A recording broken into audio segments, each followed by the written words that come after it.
Welcome to ODD TV. Kill the programming.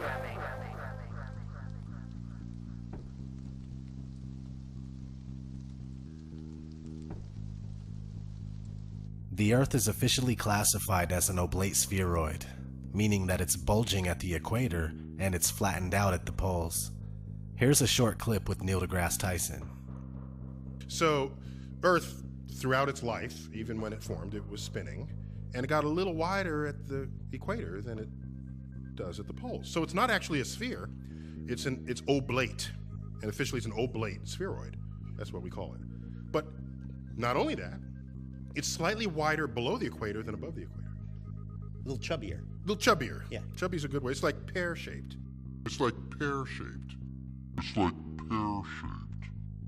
So apparently it's a pear-shaped oblate spheroid. Sounds fine to me, but there seems to be issues when NASA puts out images of the Earth. They're always perfect spheres, and some of these are claimed to be single shots. Not only that, but the images that NASA gives us are never really consistent. Here's 3 separate NASA images of the Earth, and North America is a different size on each one. Come to find out that NASA photoshops their images using CGI composites. In 2002, Blue Marble 2.0, NASA's Rob Simon made this. And it had wide appeal too. For example, it ended up as the default background on the iPhone. So the land layer here comes from the Moderate Resolution Imaging Spectroradiometer aboard Terra. They stashed the clouds for later, went onto the ocean. That came from an instrument that measures phytoplankton in the sea. Where it was low, I colored it dark blue because they're low mostly in mid-oceans. And then where it's a little bit higher, it was like a little bit brighter green. Then add the clouds back in. It is photoshopped, but it's has to be. Then There was another layer to sort of simulate the atmosphere. And then there's this little bright spot. It's called the specular highlight. So it's the reflection of sunlight off of water. Those are the pieces, but you can't just slap them all together. It just didn't look realistic. It looks kind of flat, or the clouds are sort of too see-through. So I just hit Command Z a lot. There's artistry to creating the world. What I imagine it to be. Unfortunately, I'm not an astronaut. I've never been to space. I'm getting results that I like, but I think it's a little bit exaggerated. So I'm working on some techniques to try to tone it down a little bit. So here we are in 2018, and we can't trust that we've ever seen a true image of the Earth from a distance. On one hand, we're told that we live on an oblate spheroid, and on the other hand, NASA pumps out cartoon balls that are perfect spheres. Speaking of oblate spheroids and perfect spheres, both of them would have detectable curvature, right? Well, it's not showing up for anyone who tries to find it. Let's jump right to the current world record for long-distance landscape photography. This photo defies the curvature of Earth, even with the heights of both mountains factored in. Okay, so since this is all in meters, let me convert this to feet. 4102. That's 13,458. Again, that's what Bill said. 13,458 was the elevation for the distant mountain range. And from this other place right here, which is at 2820. And just to confirm, yep, 9251 and change, so 9252, let's just say, round it up. That's the altitude of the photographer. So we go to, let's just go ahead and copy that. Go to the Earth Curve Calculator here, everybody likes to use. And let's say that's the height of the observer. 9251.969, and the distance at 440 kilometers away. Let's do this as kilometers and miles. 273.403. 273.403. So, what is supposed to be hidden? According to this, the horizon's at 117.799969 miles away. According to this, if you're here, this is at that altitude, your horizon's going to be at 117.8 miles away. And the target over here should be 16,140.1805 below your ability to see it. So let's do something else here. We'll use a little calculator here and see what the difference is. 16,140.1805. Subtract the height of the mountain, which was again 13,458.005. So if I'm understanding this correctly, then the top of that mountain range should be 2,682.1755 feet below the curvature. In other words, about a half mile below the ability of the observer to see it. 273 miles away. It's mind-blowing. From point A to point B, the shortest car ride would be 8 hours.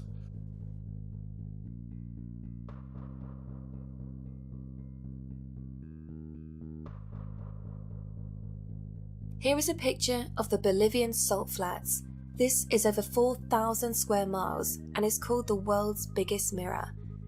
This place is so flat that it defies the curvature of the Earth. There are many instances of people documenting the non-existence of curvature. These are just a couple of my favourites. Another way we know that curvature doesn't exist is because of amateur balloons. This one reached a height of 121,000 feet, and you'll notice that the horizon is at eye level. This is inconsistent with a sphere, as you would have to look down to see the horizon as you ascended.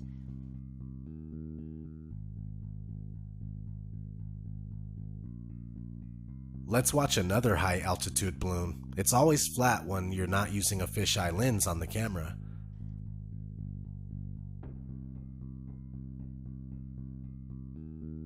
Cameras with fisheye lenses force a curve onto the image. This is why we saw curvature in the Felix Baumgartner Red Bull jump. It's a fisheye lens, because a normal lens would have shown a flat horizontal horizon like we saw in the video at 121,000 feet. See, Felix Baumgartner's jump was from 128,000 feet, so that's only a 7,000 foot difference. There wouldn't be that drastic of a curve change from no curve to a bunch of curve. See, and a fisheye just makes everything look round, so behind Felix Baumgartner, it's nothing but New Mexico.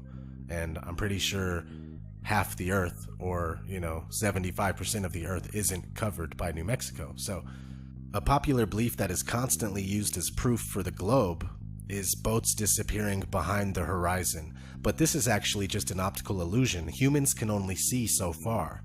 But with super zoom cameras like the Nikon P900, or even just a telescope or some binoculars, you can bring back ships and boats that have appeared to go over the supposed curve of the Earth.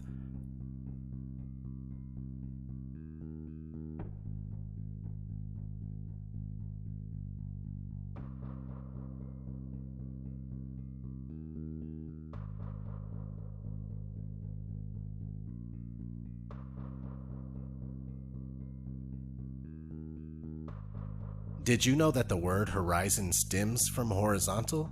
The definition of horizontal is as follows: parallel to the plane of the horizon, at right angles to the vertical. Synonyms: level, flat, plane, smooth, even. Alright, it's called a horizon, not a curvizon. Now let's have a look at the characteristics of water. Water always finds its level and always ends up perfectly flat when undisturbed. It's one of the easiest things to understand. No experiment on Earth has ever replicated curved water like which is supposedly on the spinning ball Earth. You know who else knew that water doesn't curve? The ancients. As you can see here, we have the Egyptian, Norse, Hindu, Mayan, Inca, Navajo, Greek, and Hebrew depictions of a flat Earth. These are the cosmologies that they knew. It wasn't all that long ago that everyone knew with certainty that the Earth was flat and motionless. They also knew that we are enclosed by the firmament, and that we have a local sun and moon that circle above us. You see the sun and the moon inside the firmament in most of these depictions. So is there any credence to this idea? The answer is yes. There are many times just like this when the sun shows us how close it actually is.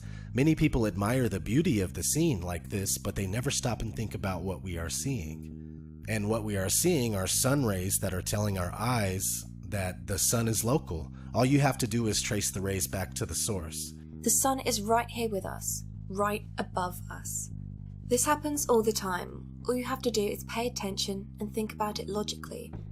Does it look like it's 93 million miles away? The answer is no.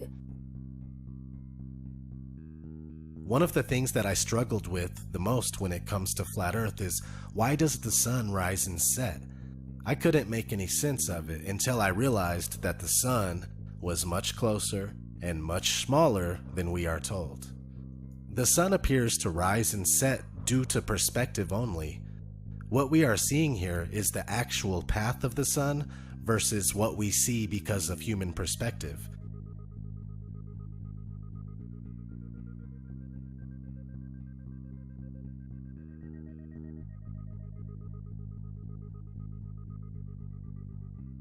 It seems as if it's rising and setting, but it's just coming and going. It's the sun as well as the moon that do the moving across the sky. The Earth is not moving whatsoever. Also, you see here that the sun does, in fact, shrink as it gets further away, but only if the atmospheric conditions are right. When it's really humid, the sun gets magnified. When it's dry out, you pretty much see the sun for its true size as it comes and goes.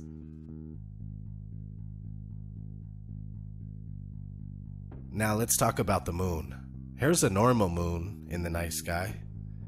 We are told that the moon is 238,000 miles away.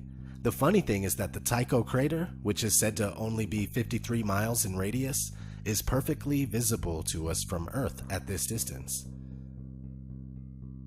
So I tried to figure out a way to test if we would be able to see the Tycho crater from a distance of 238,000 miles away. I went to Google Earth and I made a 53-mile radius in Texas, as you can see here. And you can also do this yourself. Then I zoomed out as far as I could, and unfortunately it only goes to 39,000 miles away, but it still makes the point in my opinion. You can barely see the 53-mile radius from 39,000 miles away. If I were to go another 200,000 miles out, we surely would not be able to see the red circle anymore. Of course, Google Earth is complete nonsense. Let's watch a quick clip in reference to Google Earth.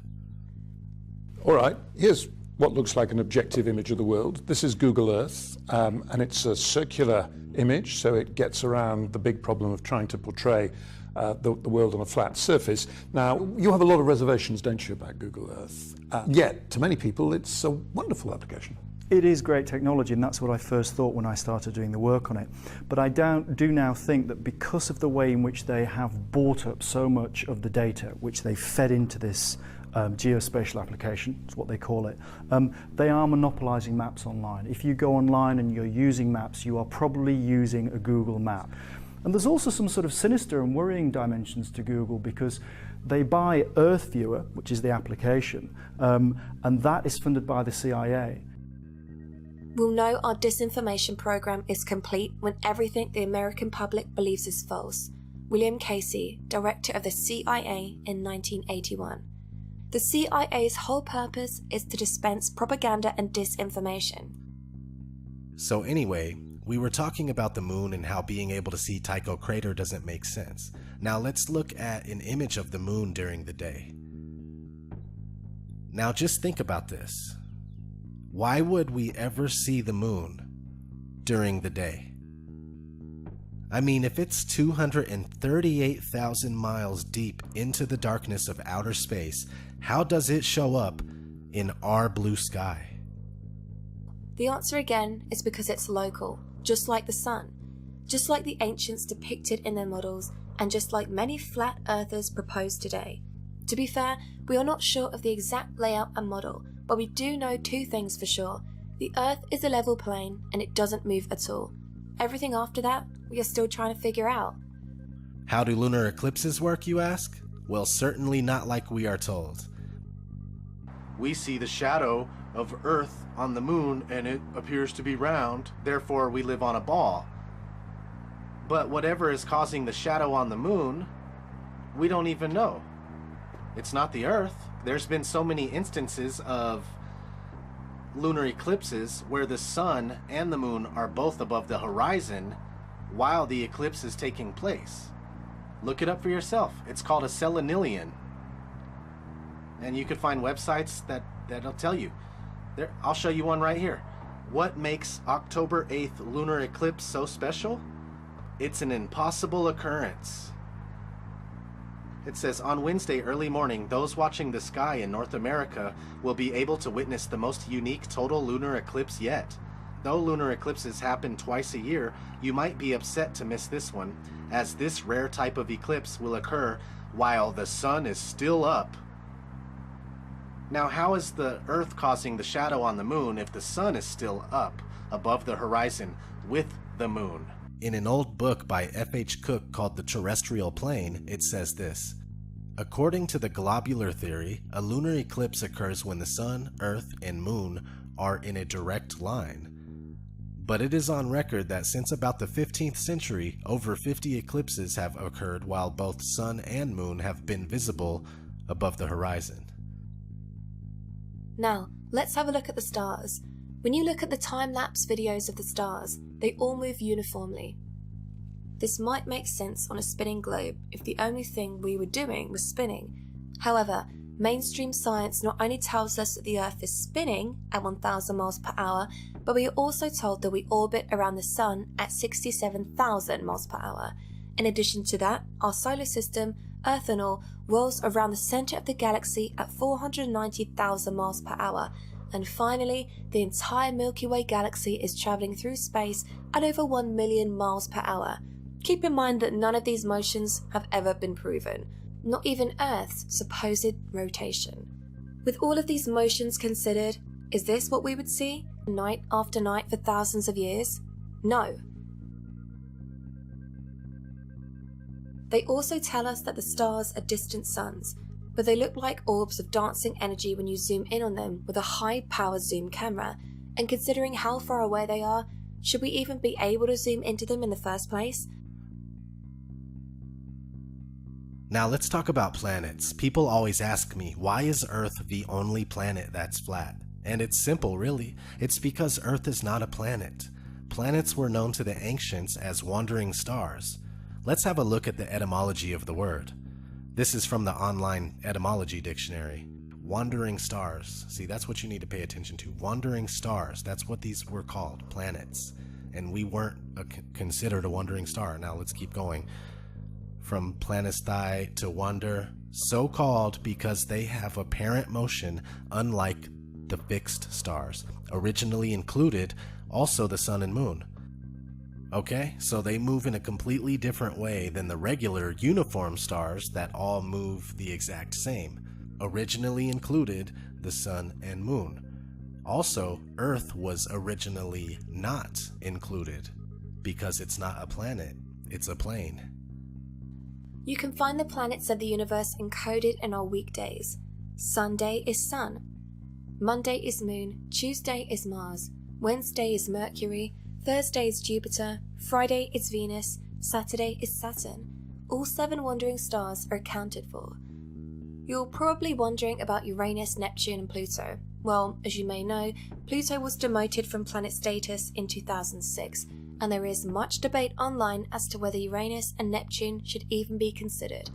If not, then we are back at 6 planets, but that's including the Earth. Take away the Earth because it's not a planet, and add the Sun and Moon back in, and we're back at the original 7 planets. Now let's have a look at what we are told the solar system looks like. Central Sun, hence heliocentric, and the planets all going around it. Now, just like pictures of the Earth, you can't find any real pictures of the so-called solar system. Here's what you get when you do a search for real pictures of the solar system. A bunch of cartoons. The argument is that we just can't go out far enough and take pictures of the solar system, bro. It's not that simple. Well, I beg to differ. NASA claims to have the Hubble telescope taking real pictures of distant galaxies. Here's one right here. Look up spiral galaxy pair NGC 4302 and NGC 4298, but they tell us that the Hubble is only 350 miles away, so maybe we can't get pictures of our solar system with Hubble. Well, what about the Discover satellite with the Epic camera? They claim that it took this shot of Earth from 1 million miles away. If that's the case, can't they just zoom back a little bit and snap the solar system? Again, the fact is that everything we get from NASA is CGI. Start looking at it and examining it, you'll notice. Is the Earth a planet? The answer is no. It's never been proven. Just programmed into us. We have to stop looking up at the lights in the sky for answers because we are not one of those lights. The Earth is special and so are you. We are at the center of all things, and the only life is here. Outer space is one big lie. Yeah, you can look up at the night sky and see the stars and wandering stars, but it's not what we are told it is. You can't travel there, and there is no such thing as deep space.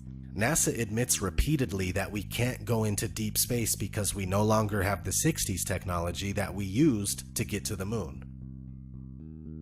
Right now, we only can fly in Earth orbit. That's the farthest that we can go. The kinds of technologies that we're testing out on Space Station are definitely helping us with our goals of going beyond low Earth orbit. Early in the next decade, a set of crewed flights will test and prove the systems required for exploration beyond low Earth orbit. And this is really the beginning, I think, of human beings leaving low Earth orbit. I'd go to the moon in a nanosecond. The problem is we don't have the technology to do that anymore. We used to, but we destroyed that technology, and it's a painful process to build it back again. I haven't seen anything that indicates the telemetry data is even in existence, and as I said, even if we had it, we don't have the machines to play it back. Unfortunately, I'm afraid I can't really give you much of a clue as to where this data ended up and whether it still exists or not. See, can't go past low Earth orbit. That equals can't get past the barrier, also known as the dome or the firmament. If you look up how many people have been to space, here's what you get. Of the 536, 3 people completed only a suborbital flight.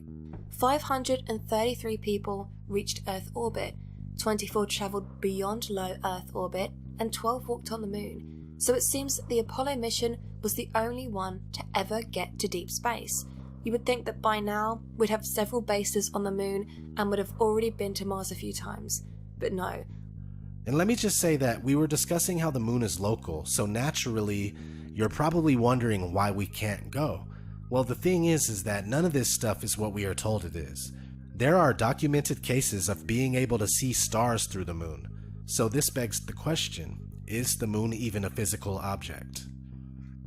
It was also documented in the Royal Society of Philosophical Transactions from 1974. It says, an account of an appearance of light like a star seen lately in the dark part of the moon. You can download and read the whole PDF from the Royal Society website. This is why we have so many depictions of this throughout the world. But NASA and others maintain that the moon is a physical body that man can land on and visit, but only in the late 60s, early 70s. Let's get back to the Earth and how the spherical Earth paradigm is very new on the timeline of man. Again, here's a few of the cosmologies of the ancients. The people of today have been taught that many of these ancient cultures were primitive and stupid. The fact is, they were more in touch with reality back then. We are completely out of touch with reality, and it's by design. So, we have all those, and here we have a 1542 depiction with Earth in the center, followed by the 7 planets of the universe, aka the wandering stars, and finally, the firmament. This is also called the crystalline heavens, the place of the fixed stars. This is around the time the Society of Jesus, or the Jesuits, were founded, in 1540. They are largely responsible for the spread of heliocentrism. Notice the sun in their logo. It's because they are sun worshippers and want nothing more than for all of humanity to also worship the sun. Here is what the Earth was depicted like thereafter. This was created by a Jesuit scholar in 1665. Yes, the heliocentric globe model of the world has always had its advocates, but these celebrated figures throughout history have almost all been easy to spot Freemasons, and I should note that Freemasonry is a form of Judaism. And the founder of the Jesuits, Ignatius of Loyola, was a crypto-Jew. A crypto-Jew is a Jew who converts to another religion and outwardly embraces the new religion, while secretly maintaining Jewish practices. While all these Freemasons and Jesuits were pushing the heliocentric model of the Earth, many people were saying, wait a minute, what's this about? The Earth is provably flat and motionless. You can find several well-written books with amazing insight on why the heliocentric theory is false and why the static plane is the truth, and these books kept coming well into the 1900s. We have Zetetic Astronomy from 1865, Is the Bible from Heaven? Is the Earth a Globe? From 1890, and that one was written by the guy who made the now famous Gleason's map, which is a flat Earth map. We have Zetetic Cosmogony from 1899, Terra Firma, Earth Not a Planet from 1901, and so on. If you go to the website archive.org, you can find all of these and many more to download for free. Here's a flat Earth map in Samuel Rowbotham's book Zetetic Astronomy. Here's Alexander Gleason's flat Earth map, one of the most popular to this day. Here's one from a flat Earth advocate named William Carpenter. You see that they all look very similar as far as layout of the land. We have the known countries and continents in the middle, surrounded by Antarctica, which is not a continent but a perimeter of ice. Now, we don't know for sure if this map is accurate, but I personally believe there is something to all of this. If you research Operation High Jump and Operation Deep Freeze, you'll see that a lot was going on in Antarctica during the 1940s and 50s. Admiral Richard E. Byrd was leading numerous expeditions there. Conveniently enough, in 1959 the Antarctic Treaty was established, just 1 year after NASA was created. And the treaty puts Antarctica off limits to normal people. You can only go if you and your reasons are approved by the proper authorities. Another way you may be able to go is on a guided tour. Why is it that the countries of the world are constantly at war with each other, but they will all adhere to the Antarctic Treaty without any issues? Well, that's because all the world is a stage. The said poles of the Earth, whether south or north, are surrounded by strangeness. While the Antarctic is out of bounds for the public, the North Pole is said to not have any land, just a floating ice sheet that expands and contracts from season to season. What's interesting is that the North Pole was often depicted with land in maps prior to the mid-1600s. I've found several maps with land at the North Pole, including the Mercator North Pole projection. Again, all of these maps are from before the mid-1600s, when all of the sudden, maps that no longer contained the Arctic land were being pumped out. I personally believe that there is still land at the North Pole. Why would they lie about all of this? Well, when you sit down and you really think about it, it's simple. The Big Bang, evolution, spinning ball Earth, chaotically darting through infinite space where eventually our sun will die out, creates the ultimate mind control. This set of beliefs leads to a mentality that nothing matters and everything, including you, are nothing more than an accident. This is far from the truth. You are very powerful, and the ruling class is scared of your potential. This is why people are required to take vaccines and suckered into taking flu shots. This is why they spray chemicals above our heads all day, every day. Chemtrails have several purposes, and some include slow kill of not only the populations, but the soil too, so we can't grow food in the future. All the food will have to come from corporations with employees that have to wear hazmat suits while applying the chemicals that you're going to eat. Nestle wants to own water. All of it. The CEO of Nestle called the idea that water is a human right extreme. And global warming? It's a fallacy. It's a trick put into place to make you think that the polar ice caps are melting and it's your fault. We are completely enslaved, programmed and brainwashed by the educational system and the mainstream media. constantly kept in fear and in debt, so you can never really stop and think about all of this. It's absolutely appalling, all the things they're doing to us.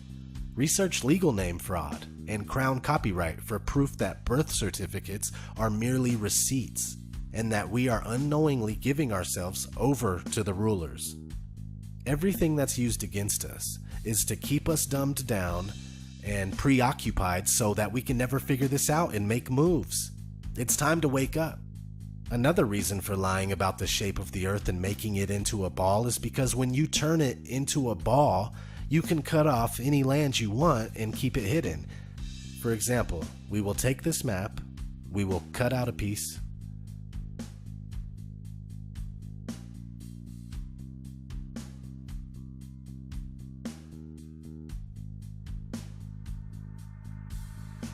and we will take this flat piece and wrap it around a ball. Now this is where I tell you that this is all there is. You can only go to destinations that are on the globe because you now believe that's all there is. But we still have all the land that I cut off earlier. It's seriously that easy, and when you consider it, it really is a plausible reason to lie. Everything in this world seems to be nothing but lies, and if you're alive right now, you are living in a very exciting time where the truth is being unveiled. Did you know that the word apocalypse actually means to uncover or reveal? Since that's the case, we truly are living in apocalyptic times. You have been trained to obey unquestioningly. Just our common sense everyday perception of the Earth, it is flat as far as we can tell. It is motionless as far as we can tell, and everything in the sky is revolving around us as far as we can tell. If nobody told us otherwise, we'd logically assume that the Earth was flat, motionless, with everything in the sky revolving around us. And you can prove that this is the case as well. For instance, with the horizon, as you rise up, no matter how high you go on the top of Mount Everest, or if you go in a balloon higher and higher, we've gotten independent balloons have gone up with cameras. The horizon remains flat all the way around and rises to the eye of the camera all the way up, totally flat, and rises to the eye of the observer. So that's one proof. Now, if the Earth were a ball, no matter how big, the horizon is said to be the curvature of the ball. If you were to go to NASA, it's all fraud, it's all fake. Pretty much everything NASA puts out is fraudulent. There are no images of Earth from space. Put an end to this topic once and for all, turn the Hubble round and show us Earth in real time, but they will not do it. They can't do it. It doesn't exist. It literally doesn't exist.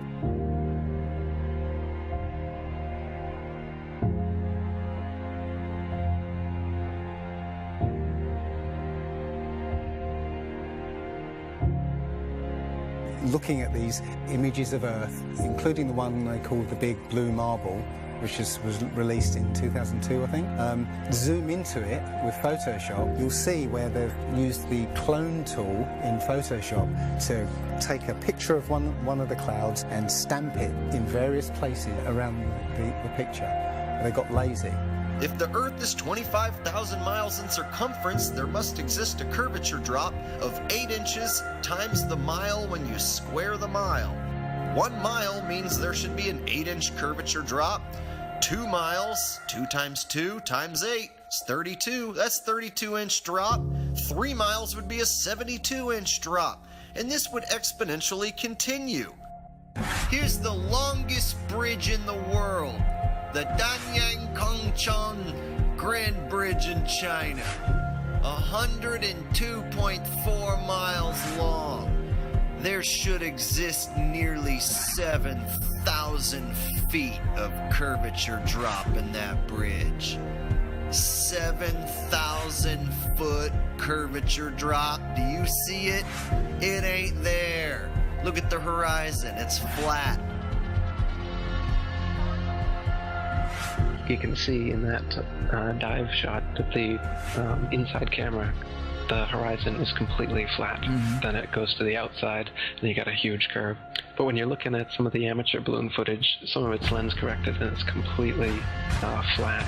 And others, like the GoPro stuff, the horizon will fluctuate as the camera spins and tilts. The horizon will go convex and concave, a lens effect. It's obviously not the horizon shifting every 2 seconds as the camera jumps. And when it's still, you can see all the way up, totally flat.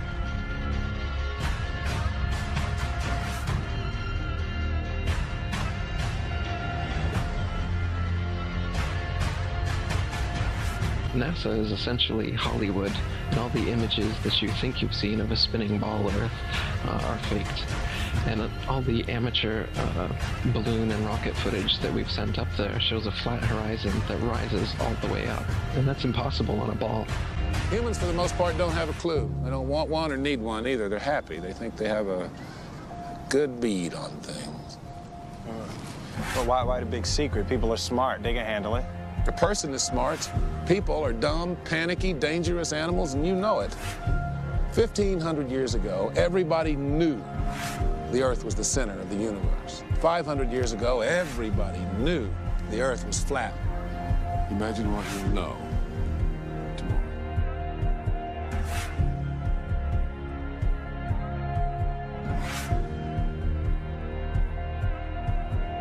The horizon, for instance, is always completely flat, and you don't feel any motion. So if you were just born today and looked out, you wouldn't assume that you're standing on a spinning ball. You'd assume that you were on a flat, motionless plane. So to assume that we are on a spinning ball is actually contrary to our common sense and our everyday experience. And there's also experiments that have been done to test whether we're on a spinning ball or not.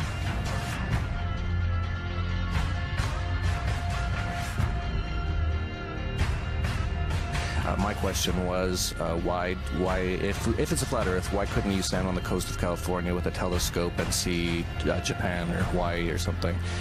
And I think you know the answer to that. I'll let you answer that. Yeah.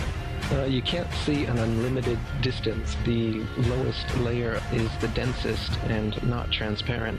So if you imagine like a hot, humid day, the haze over a road, all telescopes will eventually blur out in that same kind of way due to the air. So no, you can't see an infinite distance. Is the Earth flat or round? It's round. Okay, now let's see. How do we go about proving that? Go to the seashore. Go to a seashore. Watch as ships sail away. They don't disappear all at once.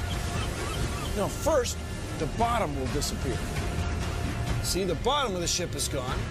Now we can see midway up, and then the whole thing disappears.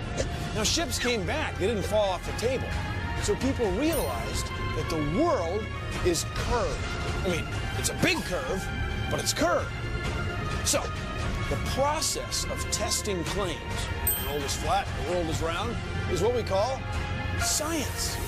Now, if you have a claim that can't be tested, that's what we call pseudoscience. Extraordinary claims require extraordinary proof. Extraordinary claims require extraordinary proof. Boats don't disappear over the curvature of the horizon. Boats disappear due to perspective. All you have to do is go to the beach, watch a boat disappear from your eye, and then whip out your telescope, your binoculars, or your high-powered zoom on your camera, and you can pull the entire boat right back into view. Whole mass and all. Yeah, that's right. You think the boat disappeared? Just whip out your telescope, your binoculars, or your zoom camera. You bring the entire boat back into view, completely debunking everything Coy just told you. And here's my video proof. Extraordinary claims require extraordinary proof. Imagine that. You can debunk the curvature of the Earth yourself with just a simple zoom on your camera. Bye-bye, little boat. The flat Earth? Well, that didn't stand up to tests. The round Earth did. And you guys, come on. Everybody watches newscasts. You all use mobile phones. You all see airplanes fly around. You all go to see Ed Sheeran in concert one day in London, another day in Melbourne, Australia. This all depends on our fundamental understanding of the size of the Earth and its shape with extraordinary precision. What the fuck did you just say? The way we teach science is you're just some empty vessel and we pour the science into you and then you regurgitate it on an exam. Because Earth, we know it spins once a day, yes. Off to a great start. So you spin, you know, when you spin pizza dough, it kind of flattens out. It gets wider in the middle. And so Earth, throughout its life, even when it formed, it was spinning. And it got a little wider at the equator than it does at the pole. Not only that, it's slightly wider below the equator than above the equator. A little chubbier. A little chubbier. Yeah. Chubby's a good way. It's like pear-shaped. Yeah. So, it turns out the pear-shapedness is bigger than the height of Mount Everest above sea level. Well, let me just so you understand. We've been fed a lie our entire, I want to call it a lie. We've been fed. It's a point of view thing, I think. We've been fed Earth has been misrepresented to us by science. Pear-shaped. Pear-shaped. Science! So they're all trying to figure out, is the universe spinning around us or are we spinning around the universe? They tell you, we don't know shit. We're looking at a bunch of lights in the goddamn sky. You're gonna tell me that that light and that light, that's 250, 100 trillion light years away?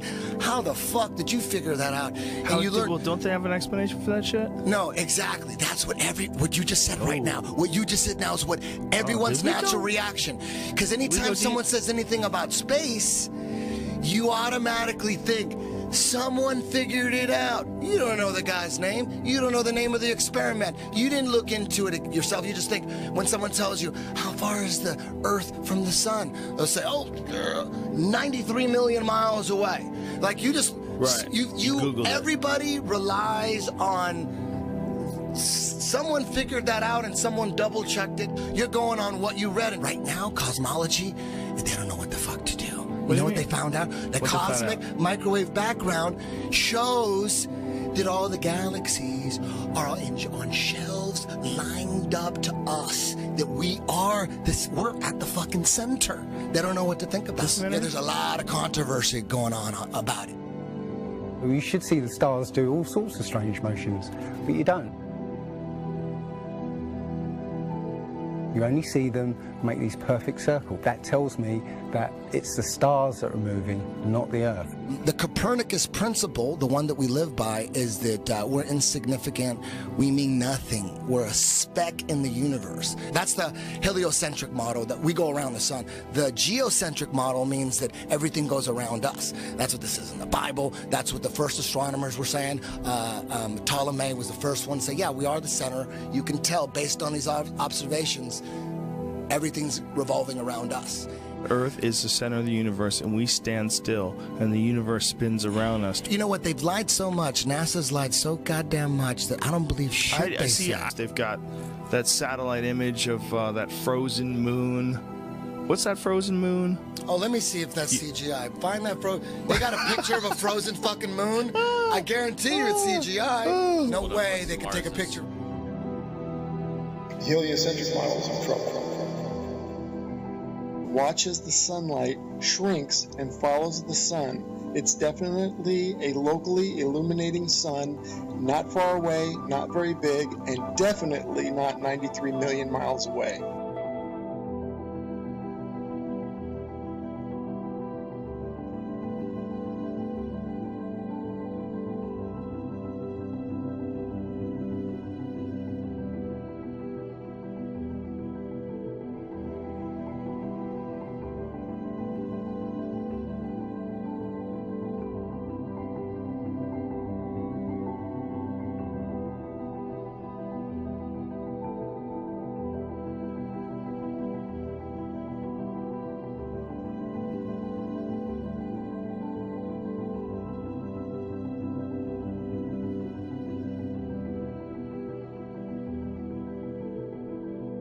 There's a place in Bolivia called Salar de Uyuni, which is a salt flat.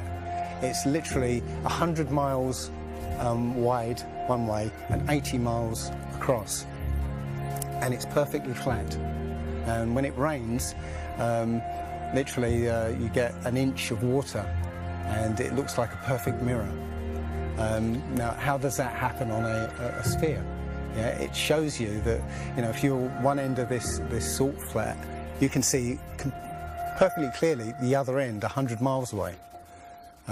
So it's just showing you that, you know, the Earth is flat, and without the effect of the waves in the sea, you'll be able to see a whole lot further.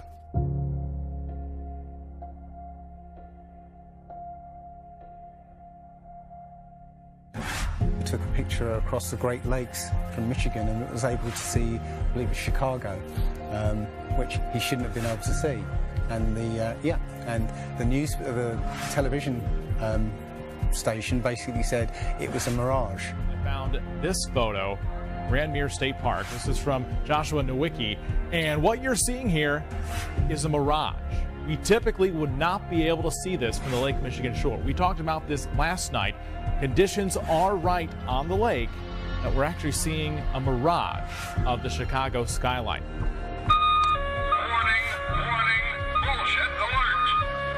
Very interesting here. Here's what's happening. This is a good example of a superior mirage. So Joshua was on the Lake Michigan shore. He was looking towards the west, and Chicago's beyond the horizon. Should not be able to see it. However, with the right conditions, we have an inversion. We have cold air near the cold lake water and some relatively warmer air above it. This will bend the image of that skyline back towards the viewer. And so typically we would not be able to see this. This image would be viewable from much, much higher in the sky. They always say it's a mirage, but for a mirage to happen, you have to have very specific atmospheric conditions. You know, it's not a mirage, it's simply that you're looking across a plane.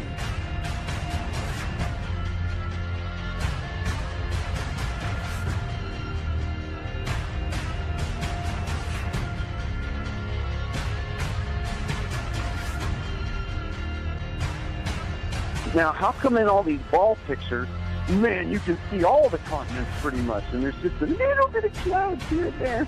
Man, it's like some of these pictures, like there's some where they show the Earth at night and you can see all the lights and stuff. It's like, you're telling me the entire continent didn't have clouds? The entire fucking continent, like you can see Africa and all these lights and all this stuff. Like, you know, if you turn on your porch light, I guess you can see it from space, apparently. And it's like there's no clouds in some of these pictures. And they spelled out the word sex, right, recently, probably a few months ago in one of the clouds. But, you know, if they do their research, they say, well, those are composites. And I said, well, how come they copy and paste the clouds on some of these? And they use the same cloud form. Like, if you're going to make a composite, but you shouldn't be copying and pasting clouds. That means you're adding stuff that's not real. Yeah, and the thing is, those pictures that you're talking about, the blue marble pictures, you know, I think there's about maybe 8 to 10 of them over time that NASA has put out, and you're absolutely right. None of those pictures look the same. The color of the water is different. Like you said, the continents are different sizes. It's just unbelievable. And I think what happened originally was they would put these things out and nobody was paying any attention to it, you know, and then all of a sudden now people are paying attention to it, and now they're pulling these pictures in, and it's an obvious fraud. What? And the thing is, there's supposedly tens of thousands of satellites orbiting Earth.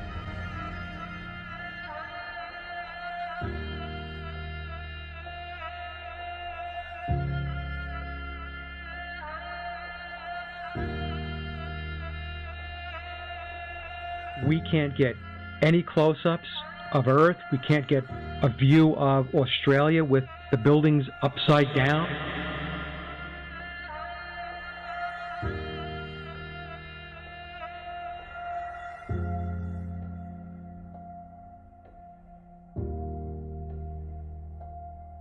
And they'll look at you like you're crazy. But really, you're the sane one for asking real questions.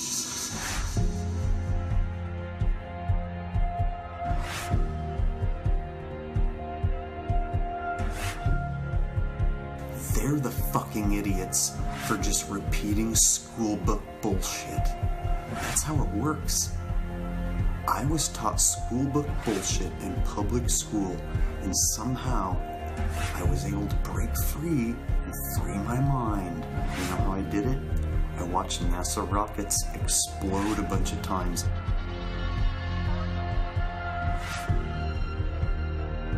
Fly off sideways and not go to space. If you watch the trajectory of the space shuttle, it doesn't go straight up. It always goes in a curve and out to sea.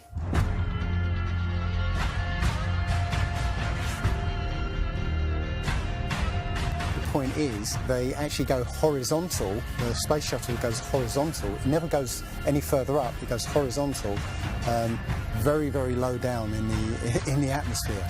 You know, it's still in the atmosphere while it's horizontal, so it never gets any higher.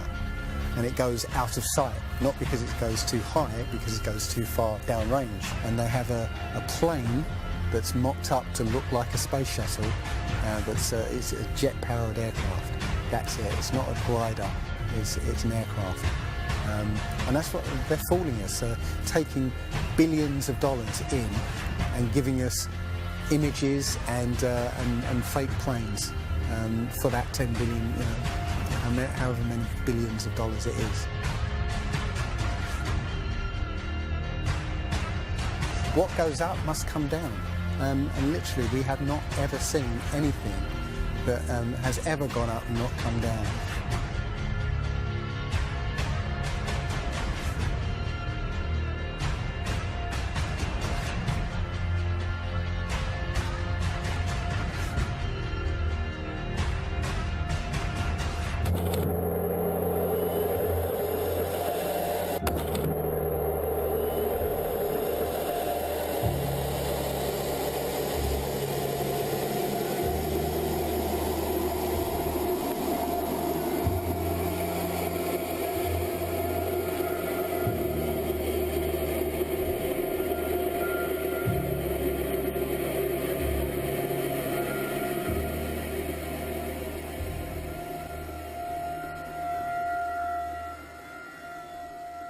One thing I really want your generation to embrace is that the Earth is a closed system.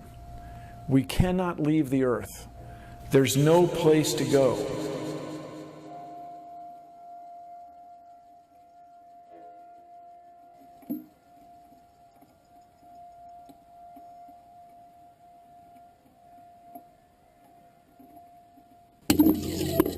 Rockets don't have brakes. It literally stopped. All of that angular momentum from the rotation of the rocket and the linear momentum from flying up just stopped. No, it had to have hit something. What would it hit? If it hit a solid surface, the rocket would have been destroyed, and most likely the camera too, so we wouldn't have the footage, and obviously that's not the case.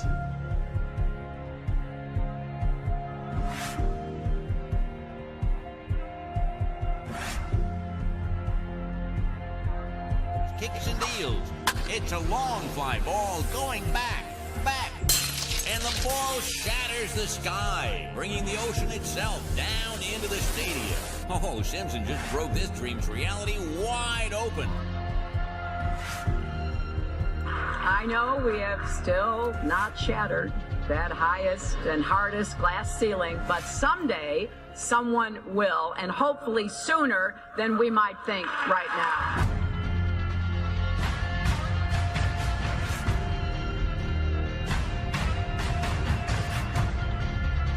There's no place to go. Although we weren't able to shatter that highest, hardest glass ceiling this time, thanks to you, it's got about 18 million cracks in it. And it may be hard to see tonight, but we are all standing under a glass ceiling right now. People figured out that we were an enclosed system. The more advanced we got, it would be the biggest thought on our minds. That's all we care about. You could make a wildlife reserve 1,000 miles square. All people, all human beings would do is just be knocking on the fence constantly, going, why is this fence here? Who built the fence? Why are we in here? And so on and so on. Why do you think that Truman has never come close to discovering the true nature of his world until now? We accept the reality of the world with which we're presented. Earth, Earth, Earth, Earth, Earth, Earth, yep, yep, yep, yep, yep, yep, yep, yep, Earth, Earth, yep, yep, yep, yep, yep, yep. Earth. If you start here and you go around long enough in the same direction, you wind up in the place you started from. Yes, Thomas. Why don't we fall off when we walk underneath, Miss Sarah? Because of a force called gravity. What does gravity look like? Gravity is something we can't see, but we know it's a great invisible force that keeps us all here on Earth. It's a natural force that keeps us all from flying off into space. We were always told that the world is flat. You were told right. Don't listen to her.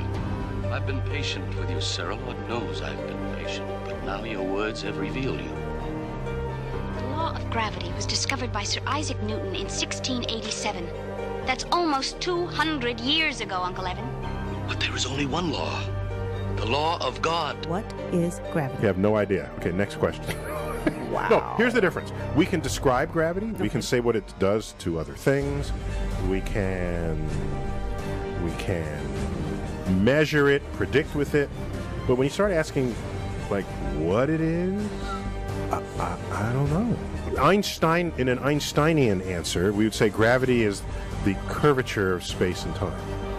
And objects will follow the curvature of space-time, and we interpret that as a force of gravity. That's probably the best answer I can give to a what is gravity question, or why is there gravity. That's the best I can do there. I think that's a good start.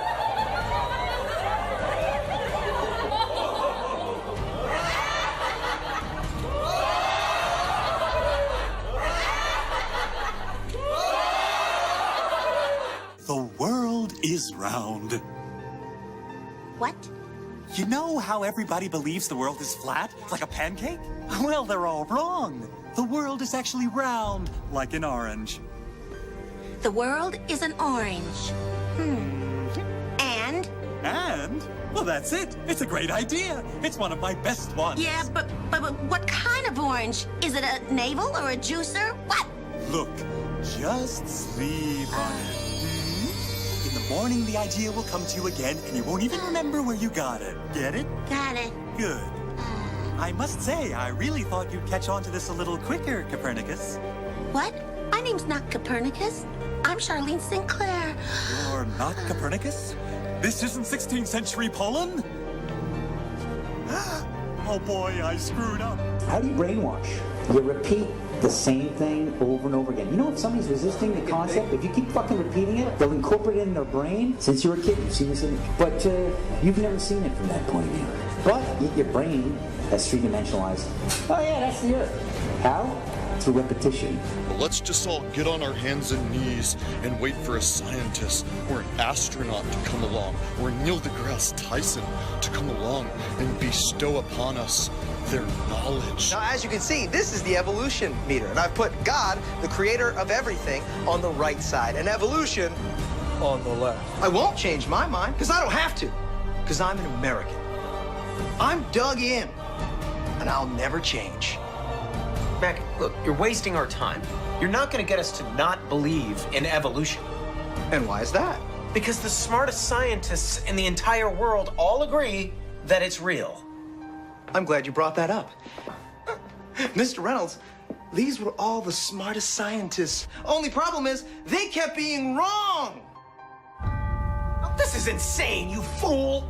I'm a fool because I have more faith in the saints that wrote the Bible? Yeah. Because you just read the words of a bunch of guys that you never met, and you just take it on faith that everything they wrote was true. And what makes you think what your scientists are writing is any more truer than my saints? Because there are volumes of proven data, numbers, figures. Have you poured through the data yourself? The numbers, the figures? Well, no. No. Oh, interesting. So let me get this straight, Mr. Reynolds. You get your information from a book written by men you've never met. And you take their words as truth, based on a willingness to believe, a desire to accept, a leap of, dare I say it, faith? Come on. Look, I mean, I don't even know how I'm supposed to respond to that. Like, come on. I rest my case.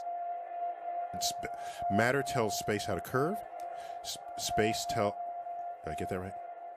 The science community is ignoring a lot of the things that we're looking at, and so normal people are going out and doing experiments. And one of the experiments has turned up an amazing fact that we've not been told, and it destroys the whole idea of this heliocentric system, and that is the moon. Now, you can actually measure the temperature of the moonlight next to the temperature of the shade of the moonlight, and you'll find the moonlight is colder than the shade, the opposite from the sun.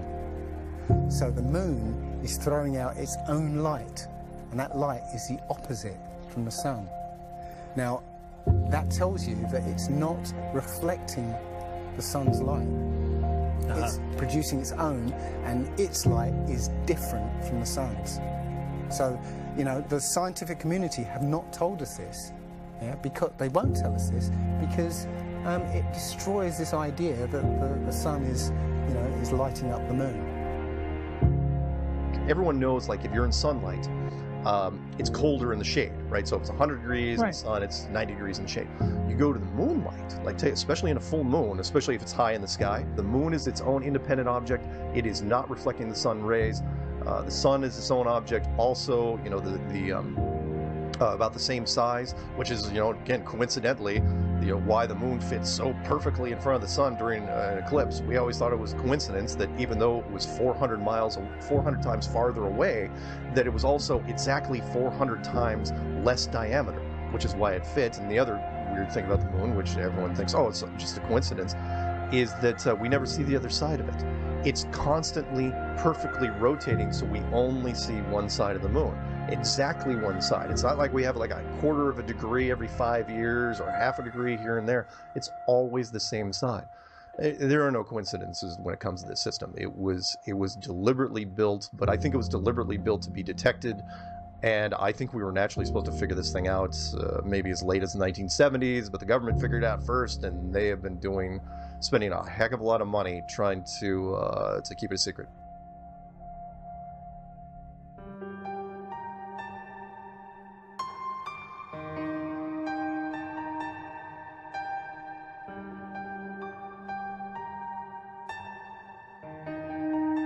When I look at the people who signed the Antarctic Treaty, and all the nations that were down there doing whatever they were doing signed a treaty, and I believe it was 1958 or somewhere thereabouts, saying, nope, nobody can stake a claim to Antarctica, and if you're going to go down there, you can only go down there for scientific reasons under carefully restricted guidance, but it's not a free-for-all. Nobody can just, you know, hey, I'm going to go check out Antarctica and do a high jump of my own. Nope, can't do it.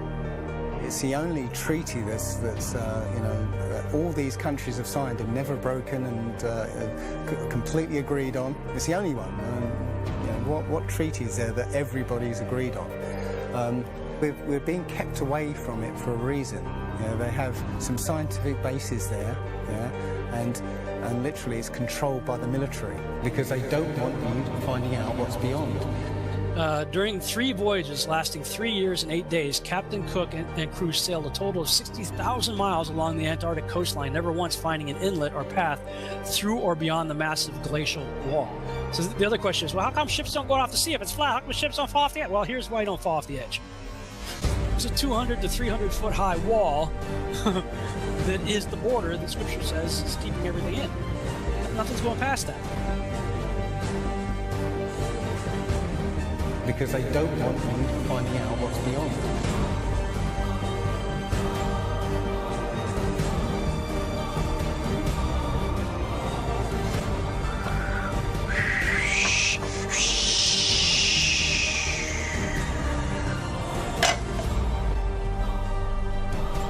Personally, I think the unconquered south face is the only one worth scaling.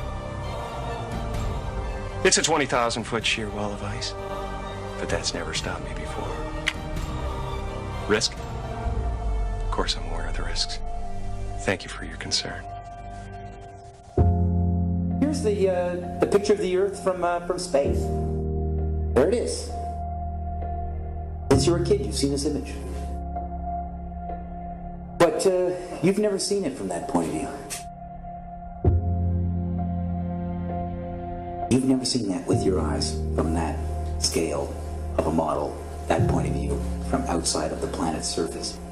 Well, here's the first image that sold the whole thing. 1482. This is when they came up with this idea. We are on that thing. It's a ball. Hey, we should go to the North and the South Pole. We didn't do it yet. It's a fucking ball. Hey, nobody's even jumped up high enough to see if it is a ball. You can't do that. We don't have planes yet. It's a ball. You know what? We adopted this whole model like 400 or 500 years before the airplane. 400 years before the airplane, pretty much. It was beginning of the 1900s. They went to the North Pole in the 1900s. This is 1482. Nobody went to the top of the globe, to the bottom, or flew up, or built a skyscraper. It's funny that we said that this is what we're in right now. This is what we're on before any instrument approved. This is the first time we actually had an instrument of flight to actually go high enough to actually fucking check out if what we agreed to 500 years ago was real. So if they were wrong after 500 years, the question is, would they tell you?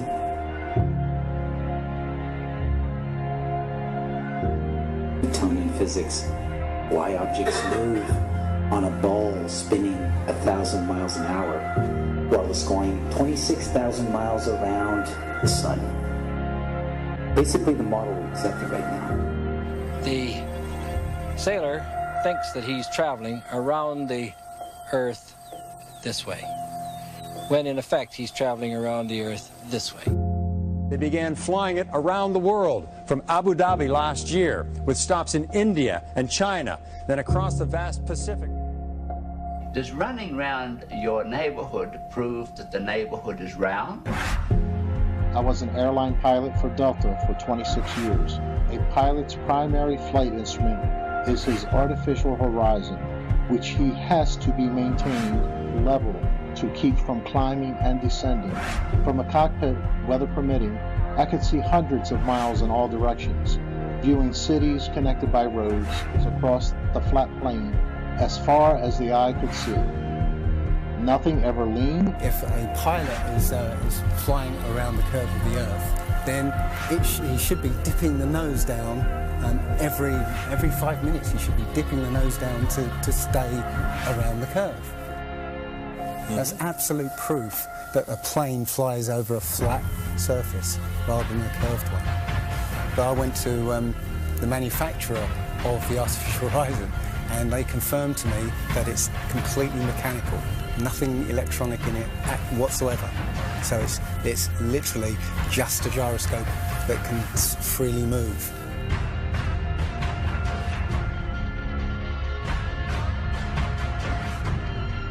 That right there is proof to me that planes fly over a plane.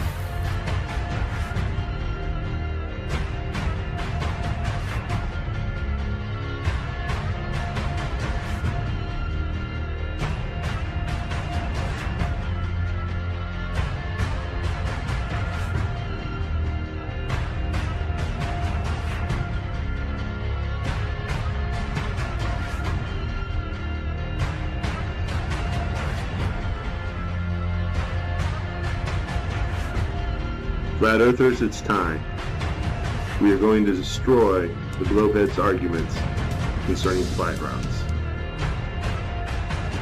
When you go onto the plane tracking software, you'll see hundreds and hundreds of flights over the northern hemisphere, and you can track those flights from beginning to end. When you look at any flight in the southern hemisphere, what you'll find is the flight takes off and disappears off the tracking. And that only leaves why. Why have they done this? What's the point of this grand deception? I think Eric Dubay explains it best. People are always asking, why do they do this? Other than the obvious profit margin motive, NASA being the biggest black budget black hole in existence, sucking in over $30 billion taxpayer money for the fake moon landings alone. Nowadays, hundreds of billions of dollars, and not just NASA, but RASA and all the other fake space organizations around the world, giving CGI images for hundreds of billions of dollars. You want to put something in context. If you want to do something with $3.5 trillion, you can do whatever you want. Whatever you judge to be important to the profile of the nation that you are trying to just build and to sustain. So by surreptitiously indoctrinating us into their scientific materialist sun worship, not only do we lose faith in anything beyond the material, we gain absolute faith in materiality, superficiality, status, selfishness, hedonism, and consumerism. If there's no God and everyone's just an accident, then all that really matters is me, me, me. So they've turned Madonna, the mother of God, into the material girl living in a material world. It's all about making us feel nothing, so that we can be used. If everybody realized how special we all are, how unique every single life is, then this whole world would change overnight. We wouldn't allow ourselves to be used by this cabal. I start from the supposition that the world is topsy-turvy, that things are all wrong, that the wrong people are in jail, and the wrong people are out of jail, that the wrong people are in power, that the wealth is distributed in this country and the world in such a way as not simply to require small reform, but to require a drastic reallocation of wealth. All we have to do is think about the state of the world today and realize that things are all upside down. Now, if you don't think, if you just listen to TV and read scholarly things, you actually begin to think that things are not so bad, or that just little things are wrong. But you have to get a little detached and then come back and look at the world, and you are horrified. Now, as soon as you say the topic is civil disobedience, you're saying our problem is civil disobedience. That is not our problem. Our problem is civil obedience.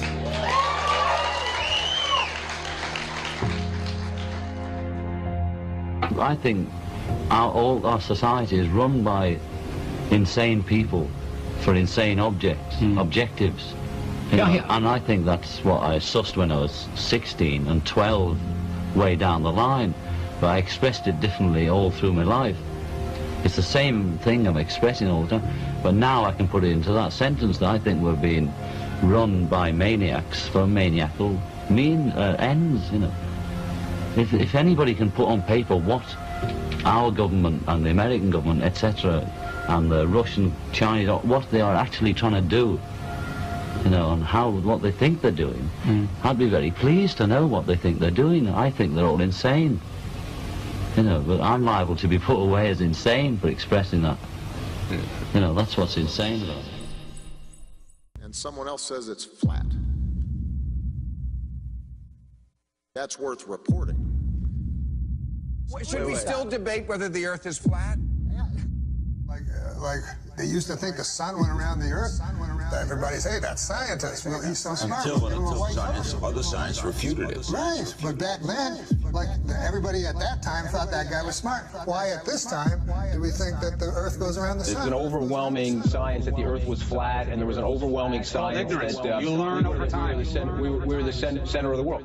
You're just taking an authority's word for it, and all we're saying is be skeptical. Sure. And while you're being skeptical, there's a bunch of evidence that's totally against the mainstream version. And while you're being skeptical and looking at that evidence, you start compiling more and more of the evidence until you become like me, you know the truth. I don't believe the Earth is flat and motionless. I know it is. There was a lot of things that I thought I knew that now suddenly turned out to be completely different. They can't just impose stuff on us. They have to tell us about it and wait for our consent. And silence is considered consent.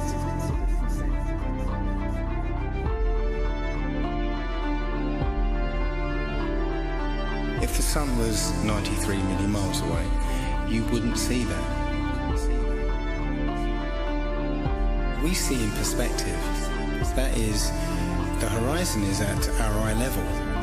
And as things recede from us, they tend to converge to the center of that horizon line, to a place that's known as the vanishing point. The sun rotates around us and only appears to rise and set because of the way our vision works.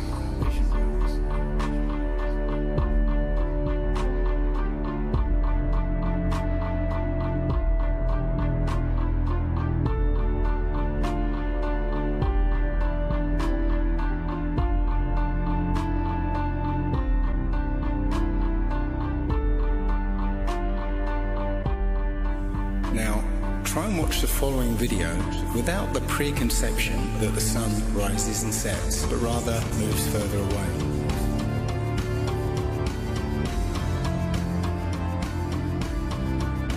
The images of your world with curves or as a ball are CGI.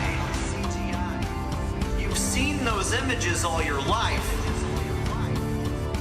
They're paintings, they're computer-generated images, or a little of both.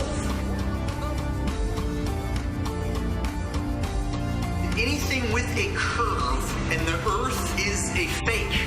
It's a fraud. You have never, with your naked eyes, ever seen the Earth as a ball from space. You never have. But you just have blind faith that that's what it looks like. If the Earth were actually a big ball, the horizon should sink as you ascend, not rise to your eye level, and it would dip at each end of your periphery, not remain flat all around, the horizon rising with the camera level and remaining perfectly flat 360 degrees around. All the ancient cultures from the beginning of time have depicted a flat, kind of enclosed Earth.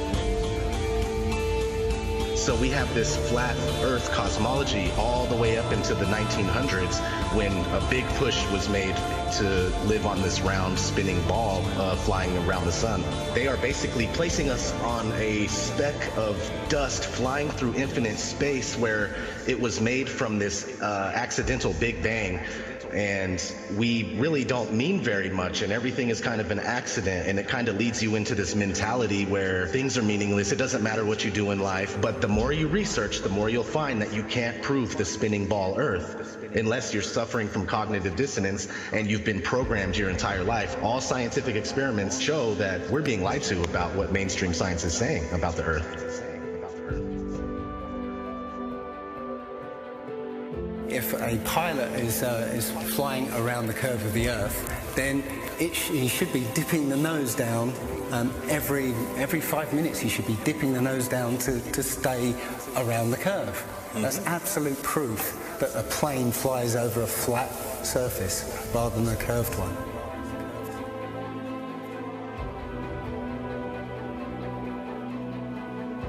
A lot of people have these laser thermometers. Now, you can actually measure the temperature of the moonlight next to the temperature of the shade of the moonlight, and you'll find the moonlight is colder than the shade, opposite from the sun. So the moon's throwing out its own light. The scientific community have not told us this.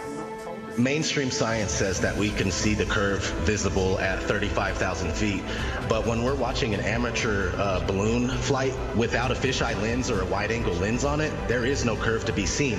And basically, if we were living on a ball or a sphere of any sort, no matter how high you rise, you would have to look down to see the horizon.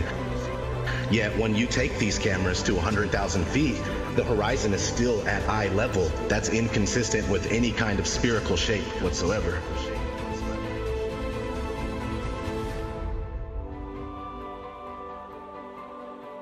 The others, they've got smaller gatekeepers for the flat earth that they've brought in to distort the message, and they give fake flat earth arguments, hoping that you'll reach them before you reach someone like me, and then you'll hear their stupid arguments saying that gravity's real, but the flat earth disk is constantly rising, and that's what causes us to, things to fall. They'll give explanations like this, which to any sound thinking person will totally reject, and then they'll totally reject the entire flat earth model based on these little bits of disinformation that are being given.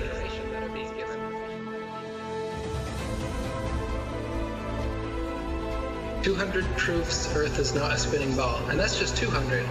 I came up with 200 because William Carpenter came up with 100 in the 1800s, and I wanted to double it. I could come up with 400 if you give me enough time and incentive. People are doing it right now. Scientists vote that the Earth is flat. Because of actual, observable, testable, repeatable, natural science that we can do ourselves. The kind of science, in quotes, that you're getting from these figureheads is not observable, testable, repeatable, natural science that you can do yourself. It's stuff that they claim that only they can do with a Hubble telescope. Only we can take images, CGI images of fake planets with our Hubble telescope. You can't. Condemnation without investigation is the height of ignorance. And I think that, Einstein was right about that. I don't believe in anything, but I do investigate everything. I don't just take things at face value or take somebody's word for it. I want to know for myself. And if I can't know for myself, then I will happily be in the place of not knowing. They need to have some authority figure telling them answers, and they're going to believe that, and that makes them feel safe. But me, I'm the opposite, where I like to be skeptical, and I think everybody would be better off if they did that instead of just believing some authority figure that tells you you're on a spinning ball that was exploded out of the Big Bang and you're a monkey man that evolved. This is ridiculous, and it's obvious why they're doing it. They want you to think you're a monkey, a purposeless accident that comes from nothing. Think about it, while they steal $50 million of your tax money every day. The motive is obvious. CGI images of fake planets with our Hubble telescope, but you can take a regular telescope and you can see that the images they give you are complete nonsense, cartoons, and what it actually looks like is pulsating lights in the sky.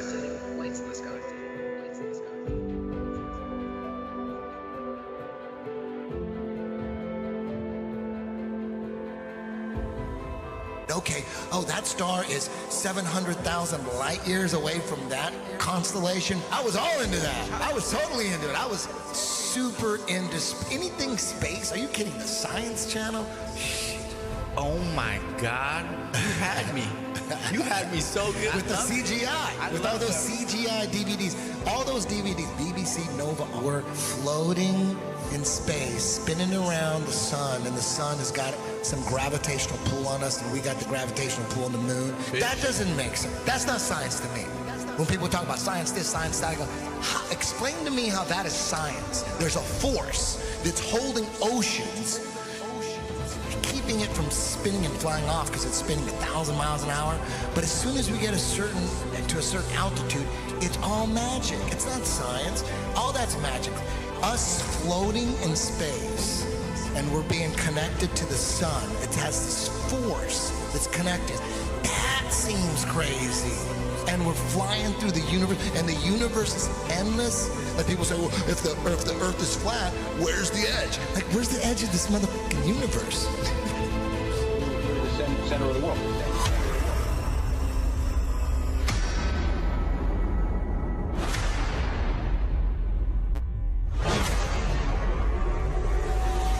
Understanding what reality is very, very important to me. I think it should be important to everybody. And I think the more that people become perhaps what they call spiritually aware or awake, they're starting to see through things and how things have been manipulated and reality's been created for them. If, God forbid, everybody came and started demanding answers, and once they can't provide those answers, people realize they are busted. It can't be a mistake. It can't be anything but the deception and control mechanism it is. Because people are waking up. And no matter how much they try to suppress this flat earth movement, it's gonna keep moving one way or another. You can see it. People are waking up. So now, louder than ever, I can hear that clock. Tick-tock, tick-tock, tick-tock, tick-tock.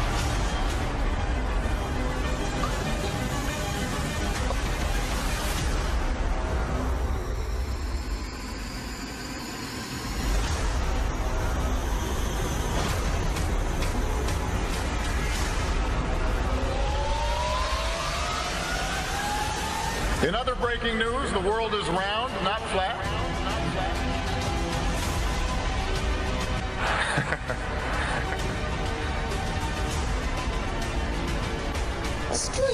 message on Mount Rubidoux, the words Google Flat Earth were found carved into the Riverside Hill in letters that were 10 feet long. Police talked to the person who did it. He's not facing charges yet. One possible explanation of the message, some still believe the world is flat, not round, and post about it online. So you can check with theodolites and telescopes and different methods, lasers, to see if the Earth actually does have that curvature. And it's been tested over and over again and found to have no curvature whatsoever. So I mean, even if they had the number wrong and it was 100,000 miles in circumference, there would still be calculable, measurable curvature that just isn't there. The only place curvature exists is in NASA photos and videos, and those can be proven to be CGI fakes. And the early ones were literally taken through a round window to make the Earth appear round.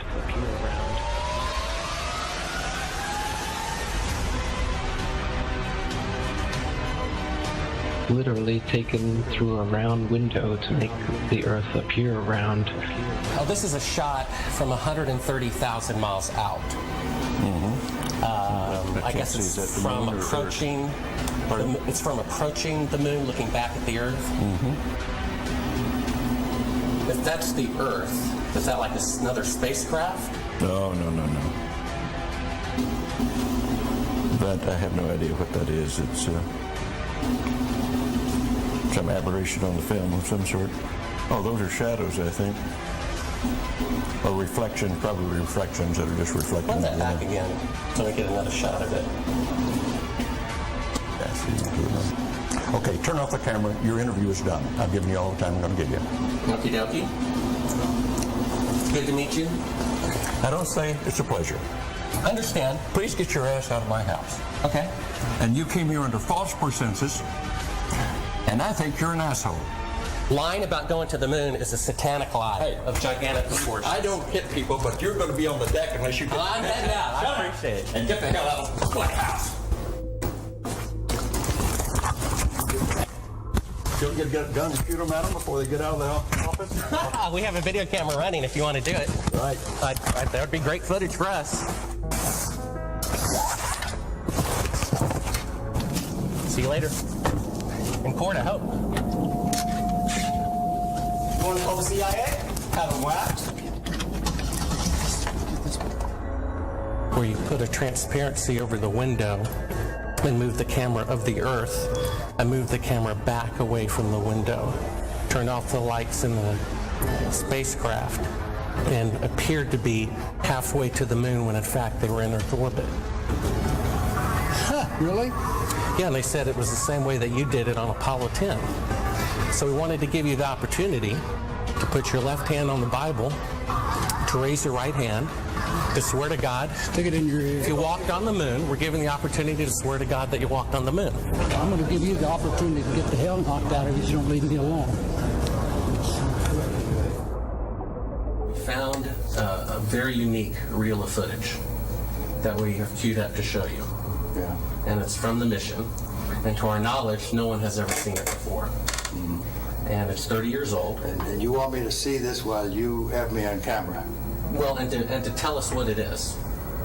That's correct. And you'll see this tape proves that. Okay, well, I'm not interested in satisfying your suppositions when there's all this evidence that we did. This proves, as you see, that you were using the window to demonstrate that you were halfway to the moon when you were Turn the camera off, please. Turn the camera off. Well, you're talking to the wrong guy. Why don't you talk to the administrator at NASA? We're passengers. We're guys going on a flight. You're a coward and a liar and a thief. Did you see shooting stars? Did you see the shooting stars? Yeah, I'm getting to that. Oh, okay. But there's a lot of noise going on. So I don't know the results of some of the experiments they've conducted. The point is they can't get that far from here, and they're really in the protective confines of the Earth. They're really in the protective confines of the Earth. They're really in the protective International confines of the Space Earth. Crew attempted a spacewalk outside the station. Here's a live look at the astronauts. Well, I don't believe. I think that's, yeah. Where's their space? So this is photo trickery and brainwashing that's got the world thinking that we're on a ball spinning around the sun with a magical force called gravity holding us on the underside of this spinning ball. It's all just brainwashing that we've received. It's pseudoscience accepted as legit science. But real science has confirmed geocentricity in the flat Earth. Flat Earth. Flat Earth.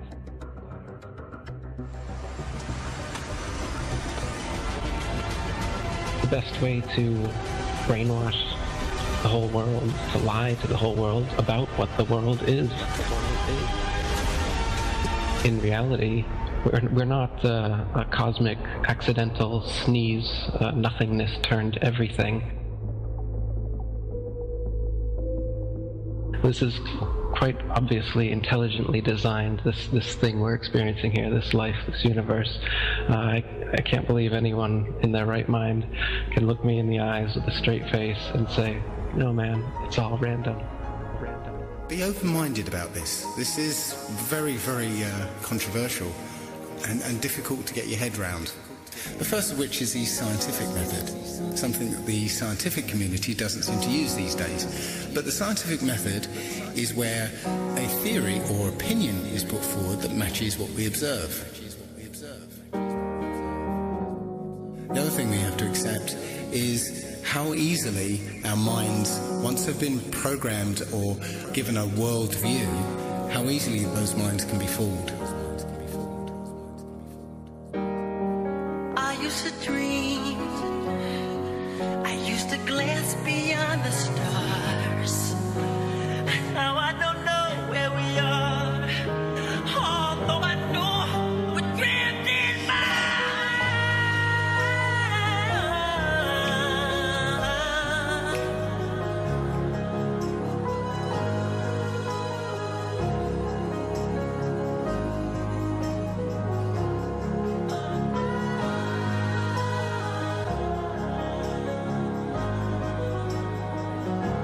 The Earth isn't spinning or orbiting or being dragged. The Earth is fixed and it's the stars that are moving.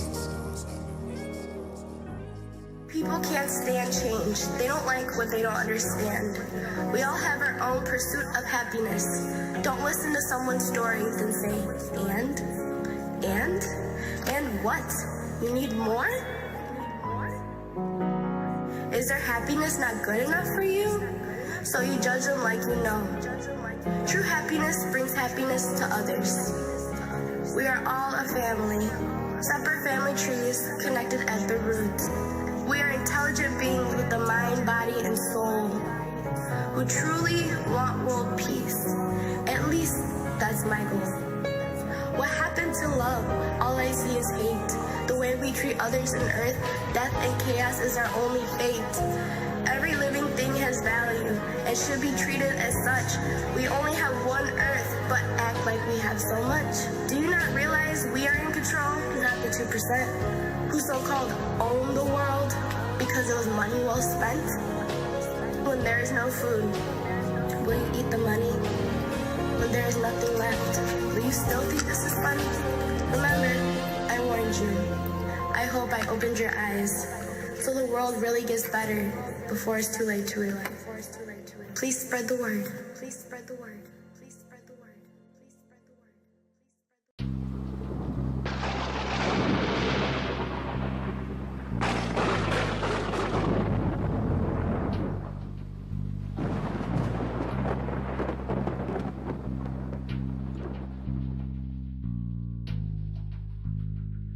So where's the edge?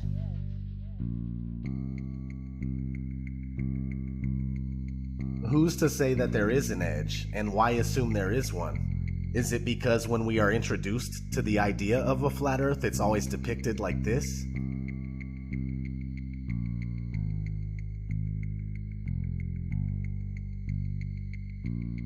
In the currently most accepted model, Antarctica is not a continent, but a 360-degree landmass made up of ice that holds the oceans within. When we look at a Gleason's map from 1892 that states at the top, that it's scientifically and practically correct, as is.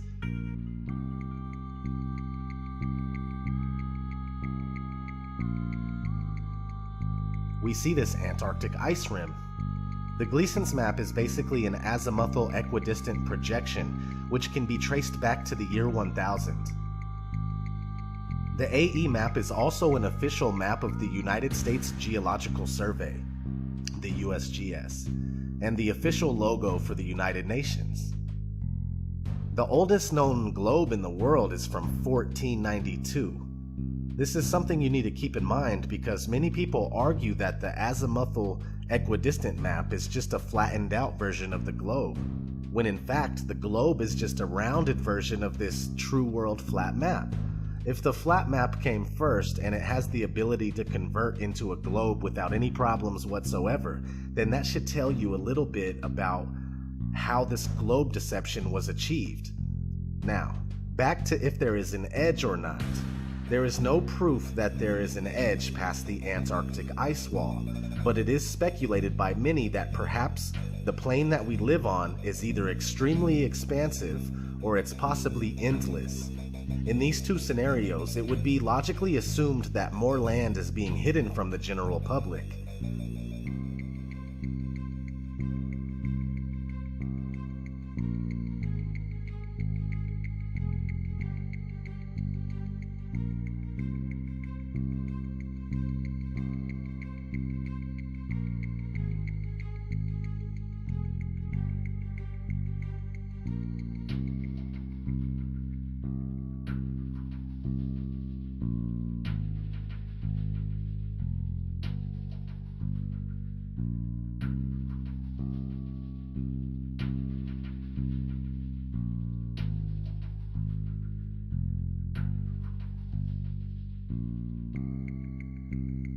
In a 1954 interview with Admiral Richard E. Byrd, an American naval officer who specialized in exploration, he had this to say.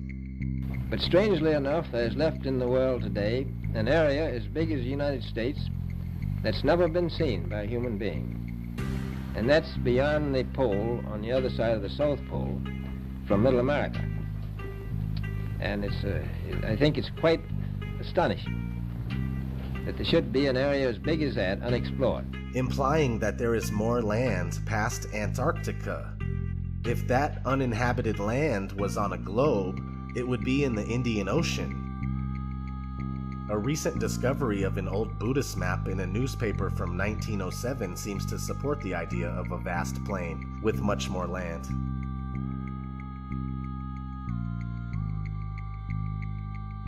Where does the sun go if the Earth is flat? Well, the sun neither rises nor sets, but travels in a clockwise circuit from east to west, and only appears to rise and set due to perspective. The sun disappears at the vanishing point of human perspective on the horizon where the ground meets the sky, and since the sun is not 93 million miles away, I repeat, not 93 million miles away, but much closer and smaller, the light emanating from the sun only illuminates about half of the flat plane at once as it makes its daily journey.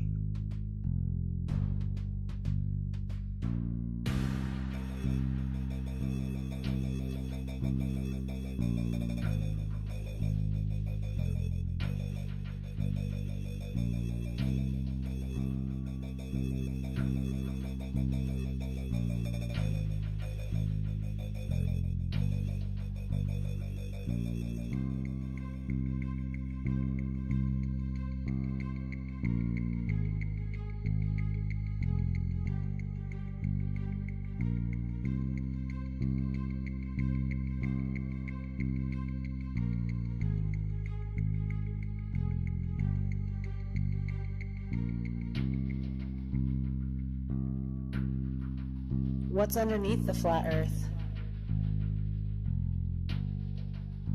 This is obviously an unanswerable question since the assumed edge has never been known to be reached, but many people suppose that whether the Earth is round or flat, that either way, it still must be floating in the middle of outer space.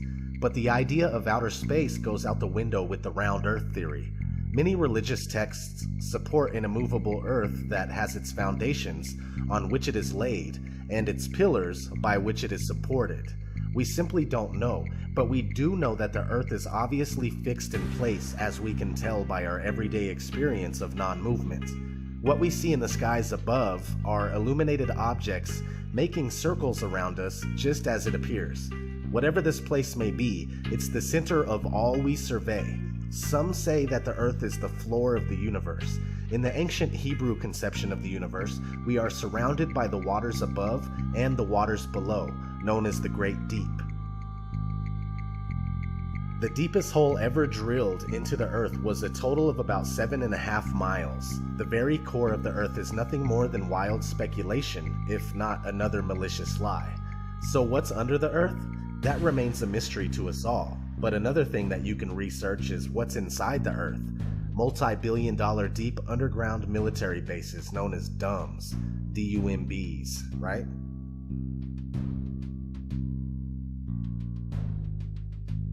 What about ships and boats disappearing over the horizon?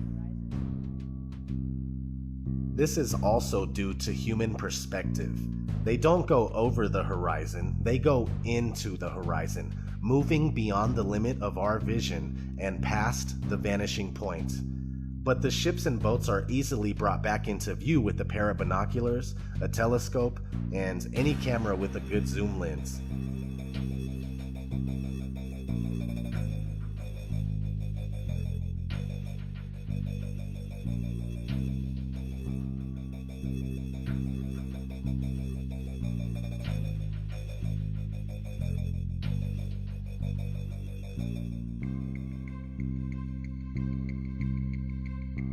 A great question to ask yourself is, why can't we see noticeable curvature from 120,000 feet up? But many people claim that the supposed curvature can be seen from the ground by watching boats. It doesn't make sense.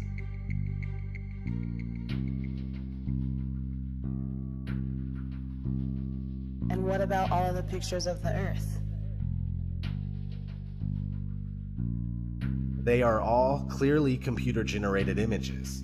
They claim this picture from Apollo 17 in 1972 is real, and they also claim that the 2015 epic Earth picture is real. But NASA employee Robert Simon gave us a glimpse of how they do it when he shared his experience of creating the Blue Marble 2.0 in 2002. He is now called Mr. Blue Marble. He was interviewed and on record stating, "The last time anyone took a photograph from above low Earth orbit that showed an entire hemisphere, one side of the globe, was in 1972 during Apollo 17. NASA's Earth Observing System, EOS, satellites were designed to give a checkup of Earth's health. By 2002, we finally had enough data to make a snapshot of the entire Earth, so we did." In 2002, Blue Marble 2.0. NASA's Rob Simon made this. Simon's job is... It's primarily taking data and making pictures out of it. That's what this is, a composite of data sets from several different instruments translated into a picture. So we actually had to take clouds out. They stashed the clouds for later, went onto the ocean. That came from an instrument that measures phytoplankton in the sea. Where it was low, I colored it dark blue because they're low mostly in mid-oceans. And then where it's a little bit higher, it was like a little bit brighter green. Then add the clouds back in. There's a small problem with it because there's a very slight gap in between each orbit. So some of those are painted on. It is photoshopped, but it's has to be. Then there was another layer to sort of simulate the atmosphere. And then there's this little bright spot. It's called the specular highlight. So it's the reflection of sunlight off of water. Those are the pieces, but you can't just slap them all together. It just didn't look realistic. It looks kind of flat, or the clouds are sort of too see-through. So I just take Command Z a lot. There's artistry to creating the world. What I imagine it to be. Unfortunately, I'm not an astronaut. I've never been to space. But I've looked at these images over and over again, trying to sort of get the essence of it. It is photoshopped, but it's has to be. It is photoshopped, but it's has to be. It is photoshopped, but it's has to be. It is photoshopped, but it's has to be.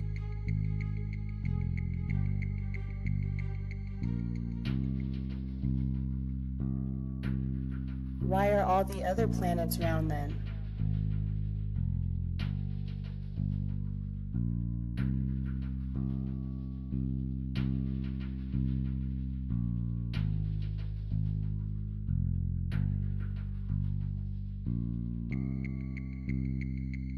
When you compare amateur footage done with professional-grade cameras and compare it to NASA's official images of planets and stars, it's clear that NASA images are all computer-generated, no different than the photos of Earth.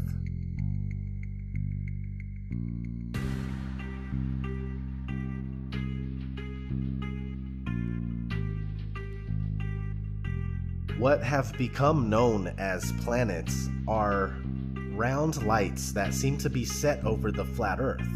The so-called planets and stars are not what we have been told they are, and comparing luminous objects that you see in the sky to the Earth under your feet is very ineffective for actually proving the supposed rotundity of the Earth.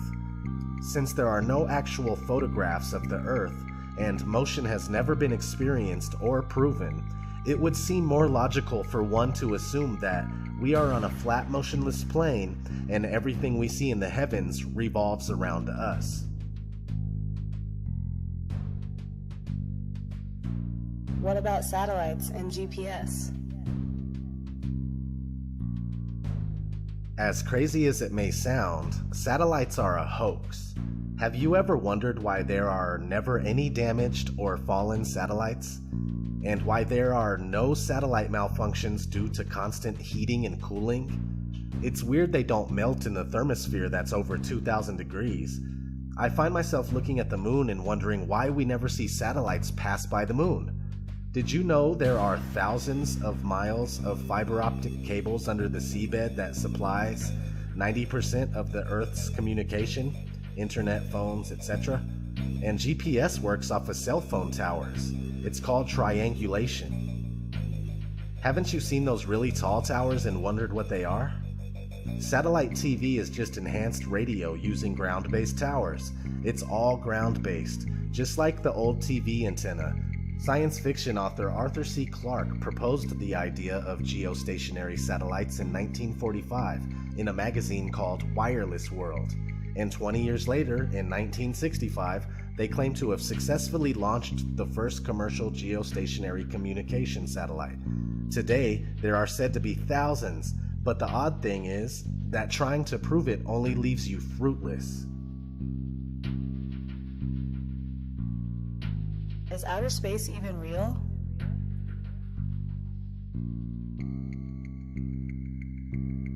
Yes and no. What you see in the sky, as far as stars and wandering stars, also known as planets, are there. How could we deny them? We don't know what they actually are, but they are there. Now, what we are told about outer space and what it is not true at all. Everything we believe about so-called outer space is due mostly to Hollywood movies and other media, including children's cartoons. Of course, NASA propaganda is the biggest culprit. As we have already gone over, there are no pictures of Earth, and even images of all the other so-called planets are computer-generated. NASA has gone on record numerous times stating that humans can't get past low Earth orbit.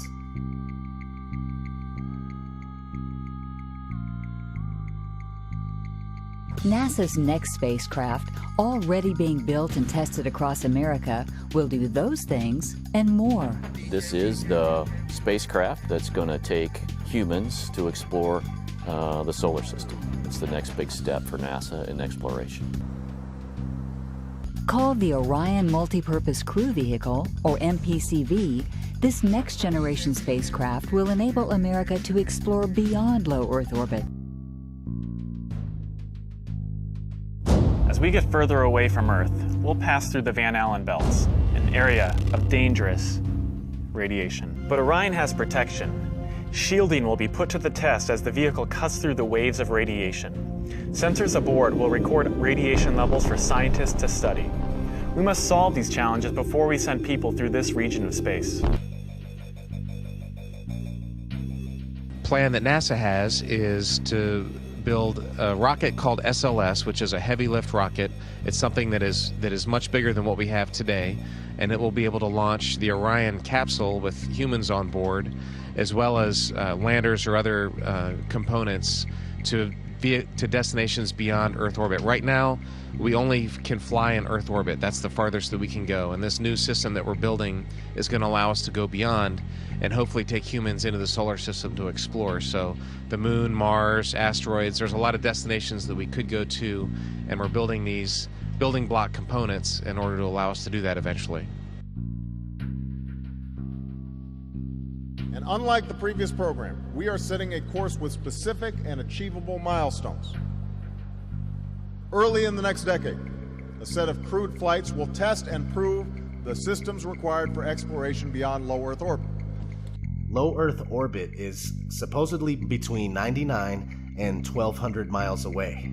The funny thing is that they say the moon is over 200,000 miles away. How did we make it so far in the 1960s and 70s if we can't do it today? Also, the International Space Station, just like everything else brought to us by NASA, is a fake Freemasonic hoax, completely fabricated and done with special effects, models, pools, zero-G planes, and various other camera tricks. How is circumnavigation possible on a flat Earth? Very easily. You can travel east and west directions to ultimately end up right back where you started. The face of the Earth looks similar to that of a clock. In fact, clocks were most likely designed after the true appearance of our world. If you follow a compass east for long enough, you'll make a full circuit. Same thing if you travel west long enough. As we've already gone over, the flat Earth map that was around before globes were easily converts to a globe, so everything you believe you are doing on a globe is actually taking place on a flat Earth. How come the moon is upside down in the southern hemisphere? This is another very simple explanation. When somebody is in the northern part of the Earth, or on the northern part of the Earth, they see the moon from this angle. When somebody is on the southern part of the Earth, the moon looks like this. They're looking at it from this angle. They see it from the opposite angle, and that's all it is. Imagine you tape a picture of the moon in the center of your living room, right? Depending on where you are in the room, the moon will be seen differently. When pondering this question, keep in mind that the face of the moon never changes. On a spherical Earth, we'd expect to see other sides, but we never have.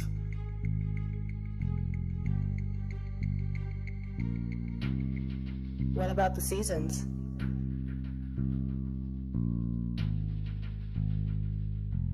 The sun is close and small, and it circles around and above the flat Earth in a spiral pattern on the Tropic of Cancer in the northern summer months, and then down in the Tropic of Capricorn in the northern winter months. So when the sun is further away from the North Pole, right, the center of the flat Earth, it's winter in the north and summer in the south. Since the sun is smaller than we are told and closer, it makes much more sense that we experience seasons in the first place. If the sun was 93 million miles away and had a radius of over 400,000 miles, we would hardly experience temperature fluctuation as we do. What about gravity?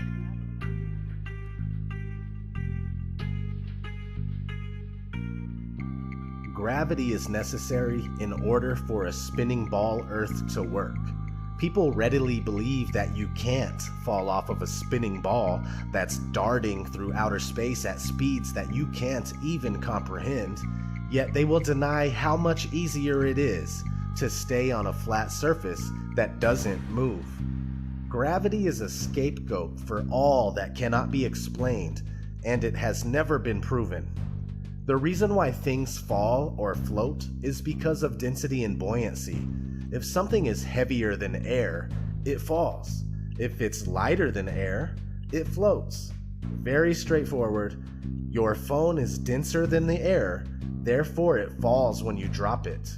Everything works because of density. No need to factor in imaginary components. Quote, "The law of gravitation is said by the advocates of the Newtonian system of astronomy to be the greatest discovery of science and the foundation of the whole of modern astronomy. If, therefore, it can be shown that gravitation is a pure assumption and an imagination of the mind only, that it has no existence outside of the brains of its expounders and advocates, the whole of the hypotheses of this modern so-called science fall to the ground as flat as the surface of the ocean, and this most exact of all sciences, this wonderful feat of the intellect, becomes at once the most ridiculous superstition and the most gigantic imposture to which ignorance and credulity could ever be exposed." Thomas Winship, Zetetic Cosmogony. What about the Coriolis effect?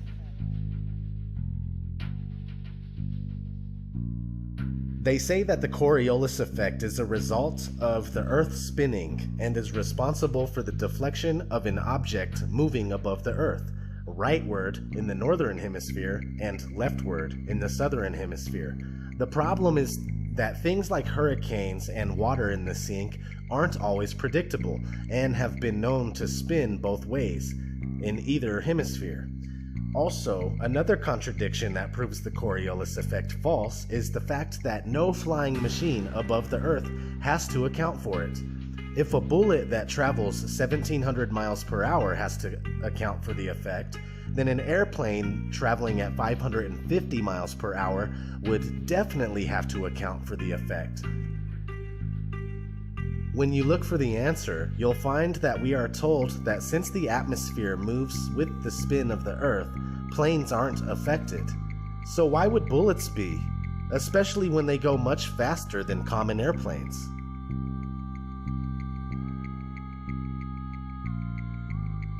Why can't I see infinitely far? This is for the people that wonder why they can't see certain things that they believe they should be able to see if the Earth was flat.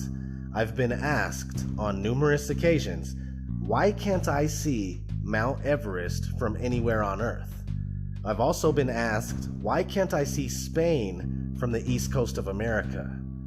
Well, besides dirt, dust, dew, rain, fog, smog, smoke, clouds, mist, haze, snow, etc., your vision is limited by the vanishing point of your perception. Check your weather app on your phone and notice the visibility in your area.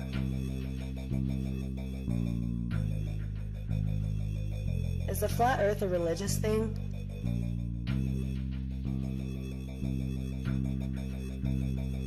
Yes and no. I say this because I myself am not religious. I'd rather not have faith in something, but know the facts to the best of my ability. And the facts are that the curvature and motion of the Earth have never been proven. The Bible, without any doubt whatsoever, supports the Earth that's fixed in place. The Book of Enoch, which is biblically endorsed and most likely belongs in the Bible, describes the flat stationary enclosed Earth in great detail. Many religions and civilizations preceding Judaism and Christianity support a flat and stationary Earth, such as the Babylonians, the Egyptians, the Mayans, the Norse, the Hindus, etc. This fantastic spinning globe Earth is very new to the people of the world, yet most of us carry on as if the theory is unquestionable, and we've been conditioned to laugh when the flat Earth is brought up. Whether you are religious or not, you can see the flat Earth for yourself.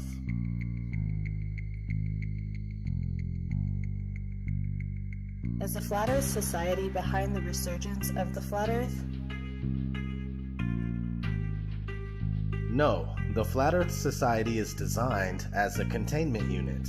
gatekeepers that tell the truth about some stuff, but then lie about other things in order to make it appear ridiculous or steer you in the wrong direction. For instance, this is what FES has to say about gravity.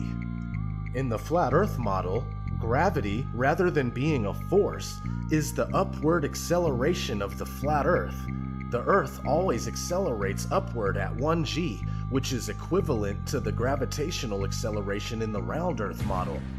Like the force of gravity, the Earth's acceleration causes several commonly observed phenomena in our daily lives. If that isn't the biggest turnoff, I don't know what is. The flat Earth argument has never died. It only died down. Real flat earthers have always been among us, but it wasn't until late 2014, early 2015, when Eric Dubé started making a lot of noise about the flat Earth conspiracy and got people like myself on board. It took me 10 months of research before finally accepting the truth about where we live. Thanks to the many great flat Earth researchers, content creators, and activists since then, more and more people are waking up to the massive deception every day.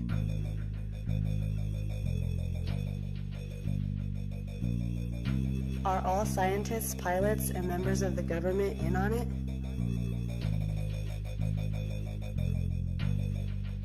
No, most scientists, pilots, and members of the government have been indoctrinated just as the rest of us have. When they work at their everyday job, they go about it as if the Earth is most certainly spherical. If indeed some of these people did know the Earth is flat, they most likely wouldn't even speak out about it in fear of losing their job or ruining their reputation. The average scientist goes about everything they do with the spherical Earth already factored in. For mainstream science, questioning our current model is a huge no-no. For pilots, computers do most of their work, not to take away from what they do because I personally appreciate it, and also pilots often switch out at stops, making it difficult to understand the real layout of Earth's land masses. As far as government members and politicians go, besides high-ranking officials at NASA, which isn't government at all, it's safe to assume that they are not in the know and they are not knowingly perpetrating this lie. Very few people compared to the population of the world are enlightened to the flat Earth.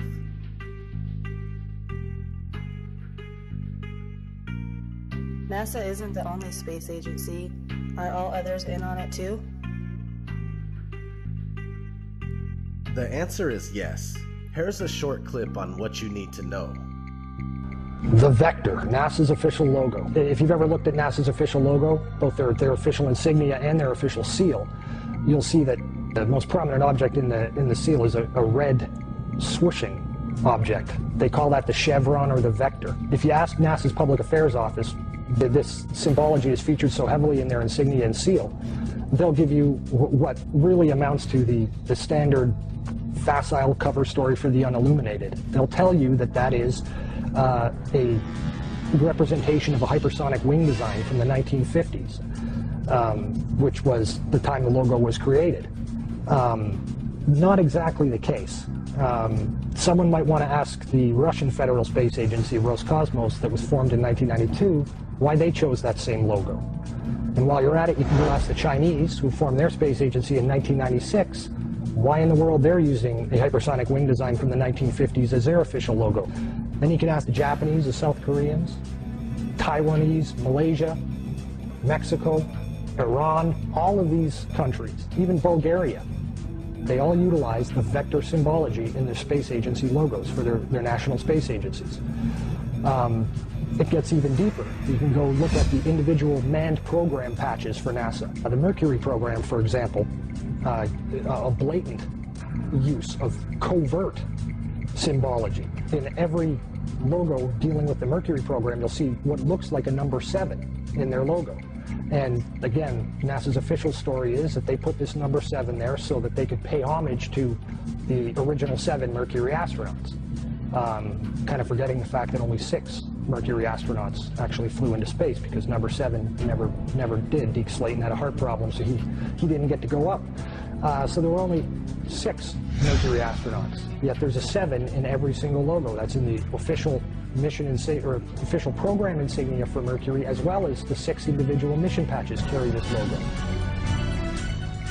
And it carries on to the Space Shuttle program.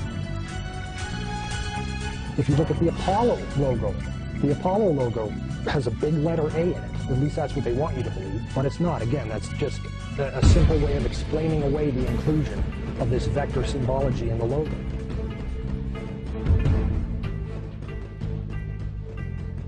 If you go to the Space Shuttle program, the original Space Shuttle STS program patch is a triangular patch that, again, hides the use of the chevronic vector symbology.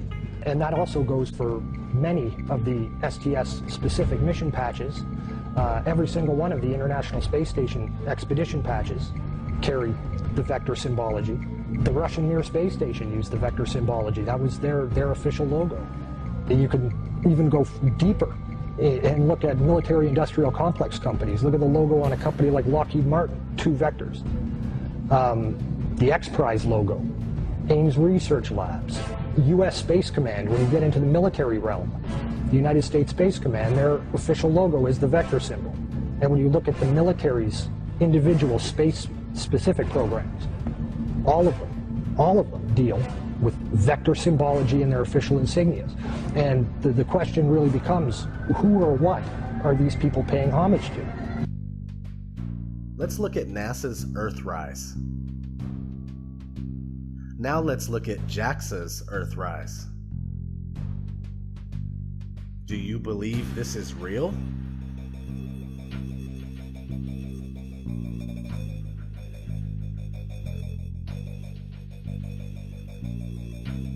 Well then, who's responsible for this deception?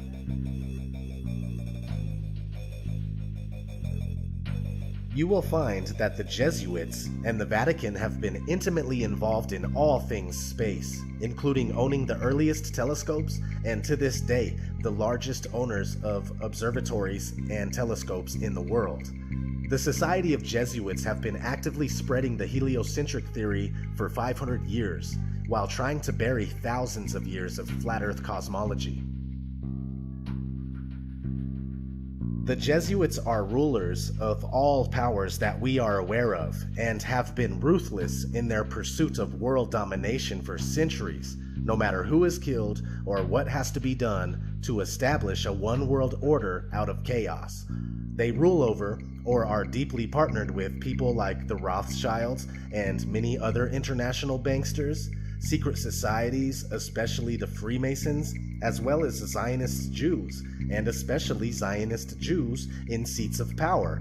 They rule over all the alphabet agencies and government think tanks, including the NSA, CIA, FBI, Mossad, KGB, Roundtable, Committee of 300, Tavistock Institute, Lucius Trust Publishing, Bilderberg Group, and the Council of Foreign Relations, including representative government and legislation like the U.S. Presidency, Congress, and the Supreme Court. The Jesuit order is said to have been established by Jews, again showing that the Jews are behind some of the biggest hoaxes in history, including the Holocaust.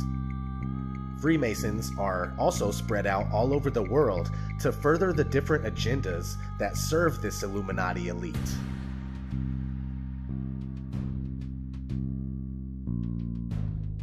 Why the lie? Why the fuck you lying? Why you always lying? Oh my god. Stop fucking lying. Always lying to me. You lying so much. You making it hard for me. Their desire is to convince us that we are only one of a septillion other planets flying through infinite space. A septillion? Where do they get these numbers? A septillion has 24 zeros. They want us to think that we are nothing more than a cosmic accident caused by a big bang that took place 14 billion years ago. Again, where do they get these numbers? How one could draw that conclusion is unknown. They want us not to understand our origin and go on believing that life is meaningless. They want us to believe that alien life is real and that they created us. Look no further than ancient aliens for the propaganda. Not to mention countless shows and movies they program us with. This isn't just about flat Earth versus round Earth. It's much bigger than that. Whatever they plan on doing needed the spherical Earth groundwork laid before they could proceed. They may either shock us with a fake alien invasion or a disclosure of the beings that have always been among us, passed off as life from distant galaxies. Who knows? Another reason to turn the Earth into a ball is to hide extra land. If this is a vast plain, and there are places past Antarctica, with more oceans and more land masses, then an easy way to get rid of them is to wrap our part of this plain around a ball, and make it seem as if there is nothing else and everything has already been discovered. The globe is full-fledged slavery for the inquiring mind. I'd like to be an explorer, like the great Magellan. Oh, you're too late. There's really nothing left to explore. What does it mean if the Earth is flat?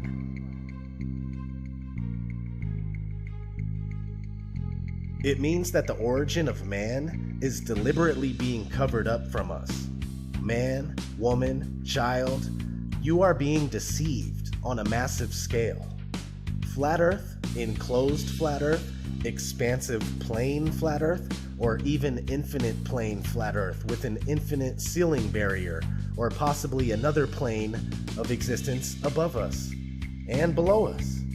It means that this place was created, that you were designed, you were crafted, you are special and with purpose. A purpose being hidden from you on purpose. We are supposed to know our world and our reason for being. We've been swallowed whole by this economic fiat money system that controls absolutely everything and fuels this manufactured reality. Most of us know that we are slaves, and it's no wonder we desire to escape through movies, TV shows, and video games that happen to also further our programming and mental conditioning. We were never meant to live like this, and knowledge of our flat Earth is a step in the right direction. It's something that can't be taken from us. It's the fuel that we need to let these bastards know that we won't go down in ignorance. We will not willingly accept their one world authority that wants to rule over all mind and all matter. Embrace this flat world of ours and free your mind from the globalist mind control. It's time that we stand up for ourselves and our beautiful Earth. All I want to know is, who's coming with me?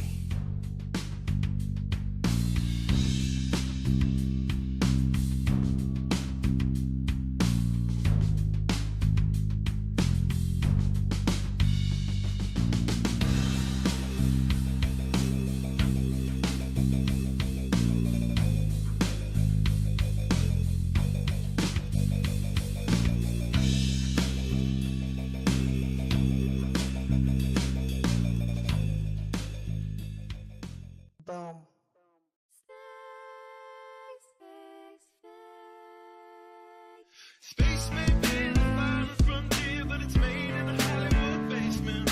Space may be the final frontier, but it's made in a Hollywood basement. Space may be the final frontier, but it's made in a Hollywood basement. Space may be the final frontier, but it's made in a Hollywood basement. Have you ever dreamed of going up to outer space, or maybe meeting other beings from another place? Have you ever wondered what it's like on other planets? Then you watch a science show and come to believe you understand it. You feel empowered by the knowledge and you feel enlightened, listening to Bill Nye and Neil deGrasse Tyson. But then you wake up and you start to see the obvious. Life is just a lie and this whole world ain't what we thought it was. NASA's missions to the moon were never completed. They just filmed them in a room and people believe it. I used to wonder what it's like to be an astronaut. Now when I see them acting, I can't help but to laugh a lot. They give us cartoons and they claim that we live on a ball, but it's flat and it's not moving or spinning at all. Why you lying to us, man? That's something that we want to know. After that, you're gonna have to pack up all your stuff and go. Space may be the final frontier, but it's made in a Hollywood basement. Space may be the final frontier, but it's made in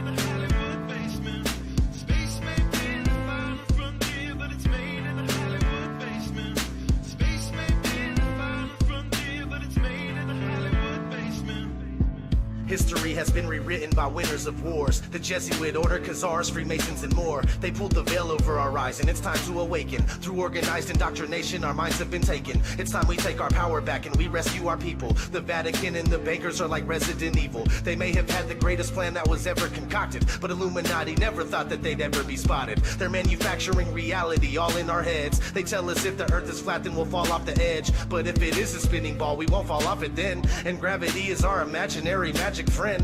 Why is water always flat when unmanipulated? Why are pictures of the earth computer generated? Why you lying to us, man? That's something that we want to know. After that, you're gonna have to pack up all your stuff and go.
Dear NASA, it's becoming 100% crystal clear that you and the other space programs that are in operation are connected and are deceiving the entire world.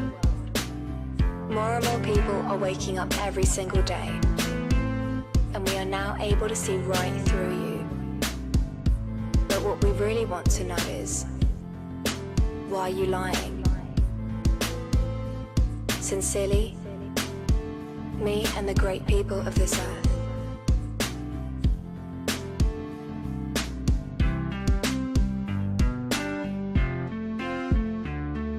Space may be the final frontier, but it's made in a Hollywood basement. The captain thinks the world is a round, see? But we all know it's a flat, right?